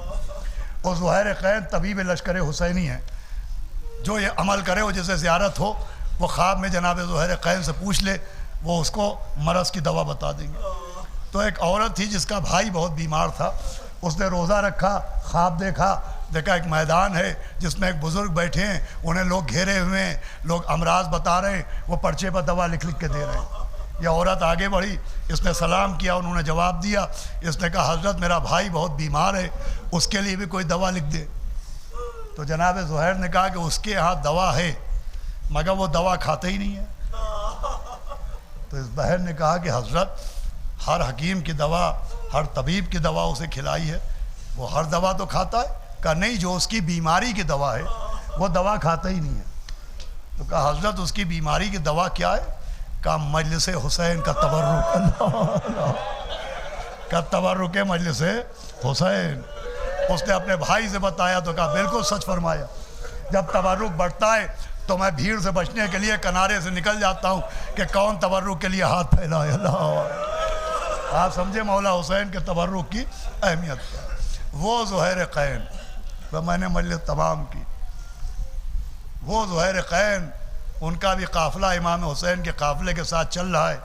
زہیر قین بیٹھے ہوئے کھانا کھا رہے تھے کہ اتنے میں دیکھا کہ ان کے غلام کسی کی تعظیم کے لیے خم ہو رہے ہیں. تو کہا کون آیا ہے؟ کہا ہم جانتے تو نہیں کہ کون آیا ہے, لیکن ہو بہو شبیہ رسول ہے. دیکھا جناب علی اکبر موجود ہیں.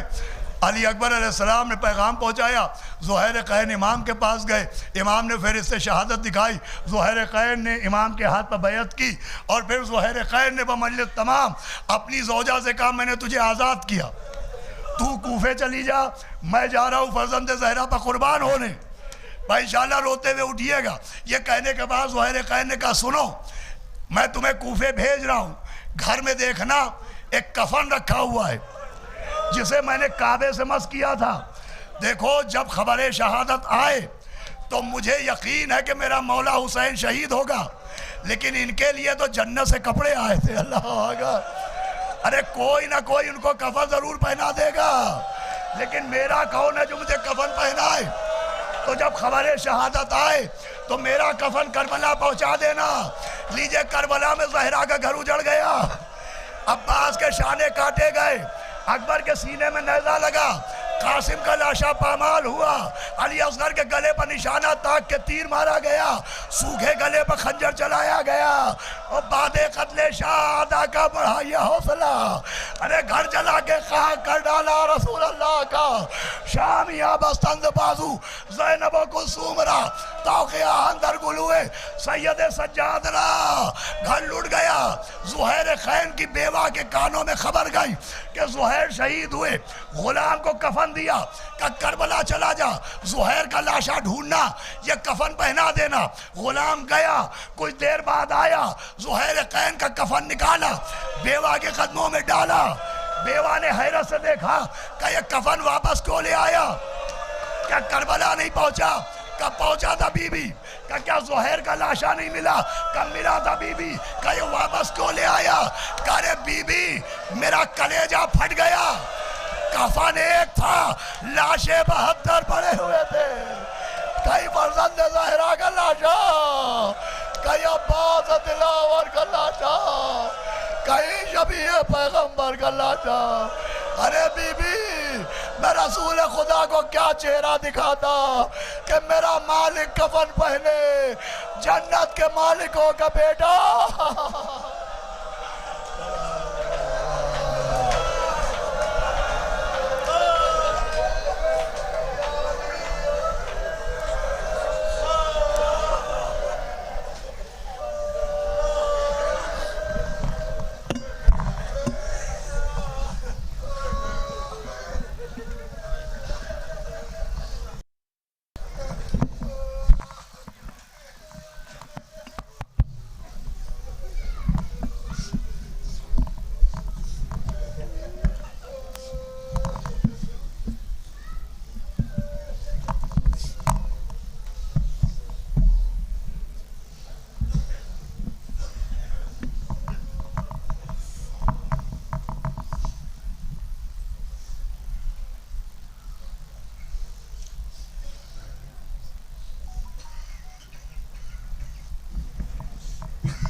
انجمن شمشیر حیدری کے ممبران سے گزارش ہے کہ وہ روزے میں تشریف لے آئیں.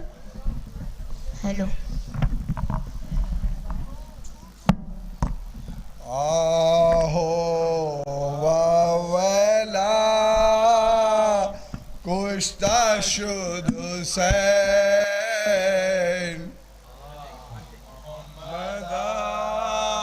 کشته شد حسین.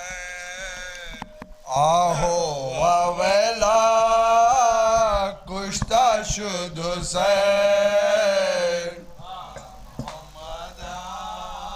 کشته شد حسین. آہو ویلا کشته شد حسین،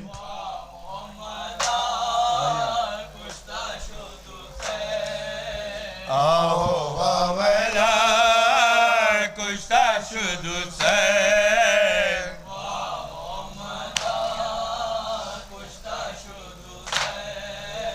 آہو ویلا کشته شد حسین.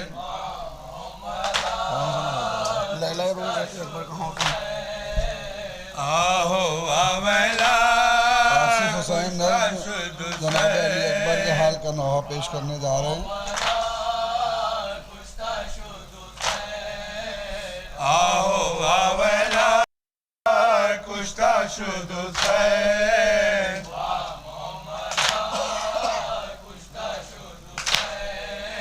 آہو ویلا کشته شد حسین. لیلا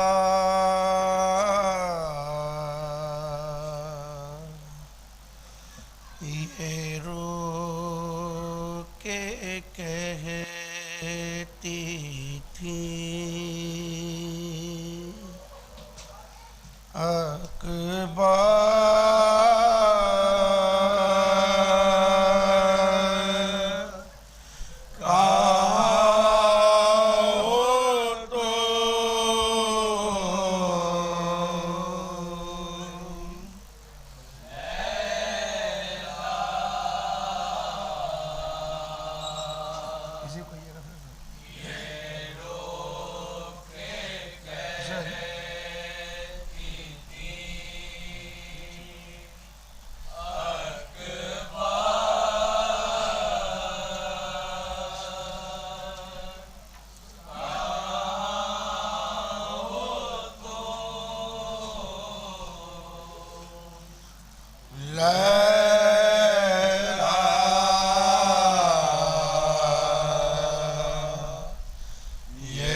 آخر تم ادھر آؤ، آپ ادھر آئیے، آخر تم ادھر آؤ.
بس آرزو یہی ہے کہ آ جاؤ میرے لال بس دیکھو میں تم کو کہ آ جاؤ میرے لال دیکھوں میں تم کو دولہا بنا کر کہاں ہو تم غنائے رن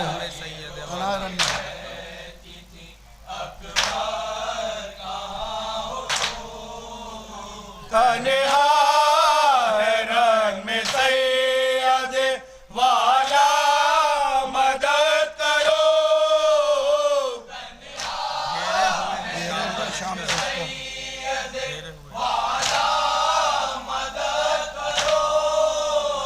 گھیرے ہوئے شام کا لشکر کہاں ہو تم گھوڑے کا آ گئے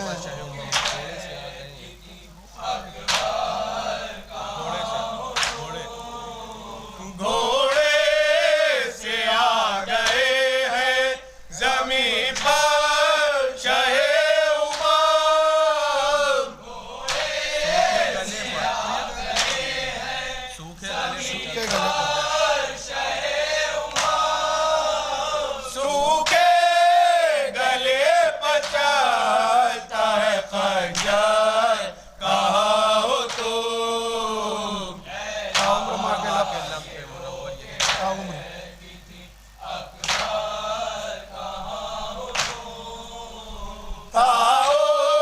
عمر ماں کے لب پر منور یہی رہا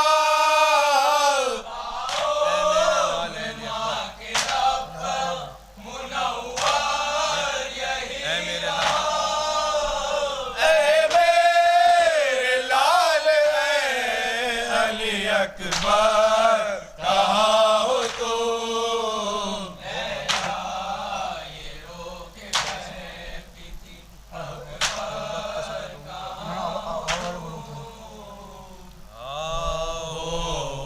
ویلا کشتہ شد حسین ویلا کشتہ شد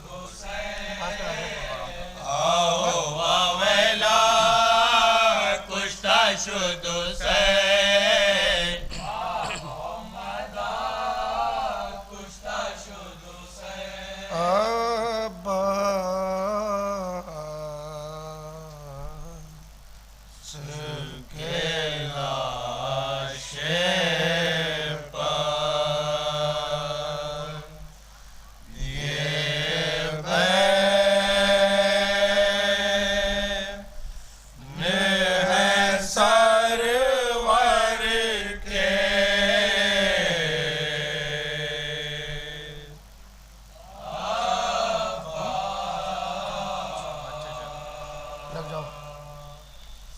لگ جاؤ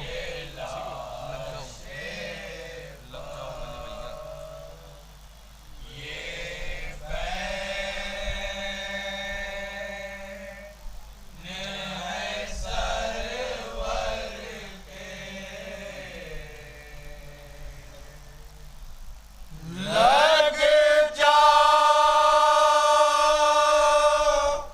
ہو گلے بھیا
شجاعت ہو تم روح وفاداری تم جان شجاعت ہو تم روح وفاداری ناراض ہے مجھے تم سے سردار ہو لشکر کے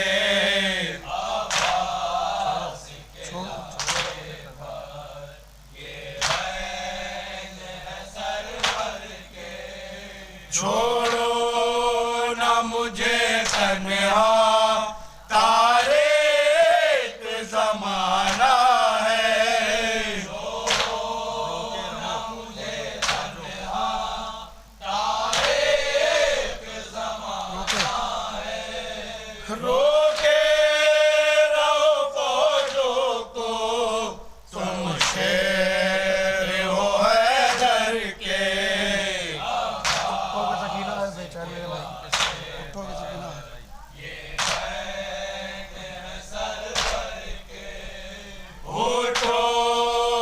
سکینہ ہے بے چین میرے بھائی پہنچا دو بے چین میرے بھائی پہنچا دو سے پانی مشکیزوں میں بھر بھر کے لشکر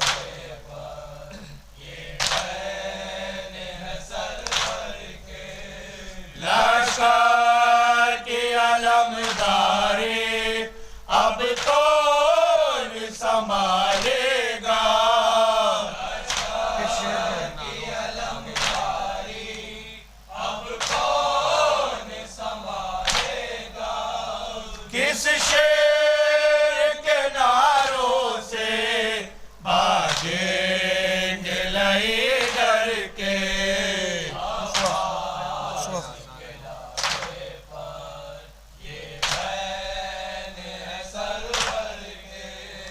اس وقت قیامت کے آثار آیا ہوں گے اس وقت قیامت کے آثار آیا ہوں گے جب قوم بھرے ہوں گے کپڑے علی اصغر کے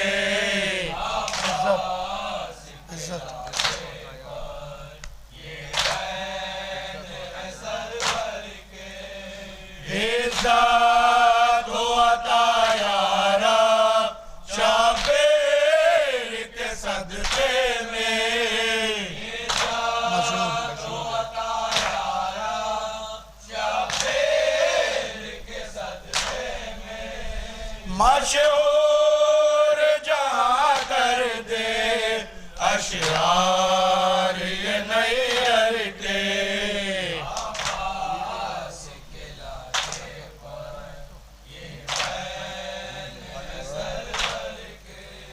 علی علی علی علی علی علی علی علی علی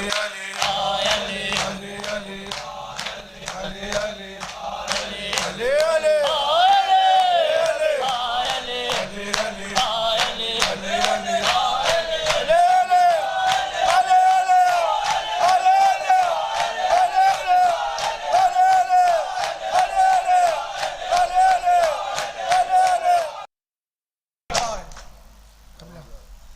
السلام علیکم یا ابا عبداللہ، السلام علیکم ابن رسول اللہ، السلام علیکم ابن امیر المومنین و ابن سید الوسین، السلام علیکم ابن فاطمۃ الزہرا سید نساء العالمین، السلام علیکم ابن شہداء کربلا و اسیران کربلا، السلام علیکم ورحمۃ اللہ وبرکاتہ، السلام علیکم یا مولا غریب الغرباء، السلام علیکم یا معین الضعفاء والفقراء، السلام علیکم شمس الشموس یا انیس النفوس ایھا المدفون بعرض طوس، السلام علیکم یا سلطان عرب العجم علی بن موسیٰ رضا ورحمۃ اللہ وبرکاتہ، السلام علیکم یا مولانا صاحب العصر والزمان، الامان الامان الامان من فتنة الزمان، السلام علیکم یا خلیفۃ الرحمن، السلام علیکم یا شریک القرآن، السلام علیکم امام انس والجان، السلام علیکم امام الزمان حاضہ، اج اللہ تعالیٰ فرجک و سہل اللہ تعالیٰ ما خرجک و ظہورک وجعلنا من اوانک و انصارک و رحمت اللہ وبرکاتہ.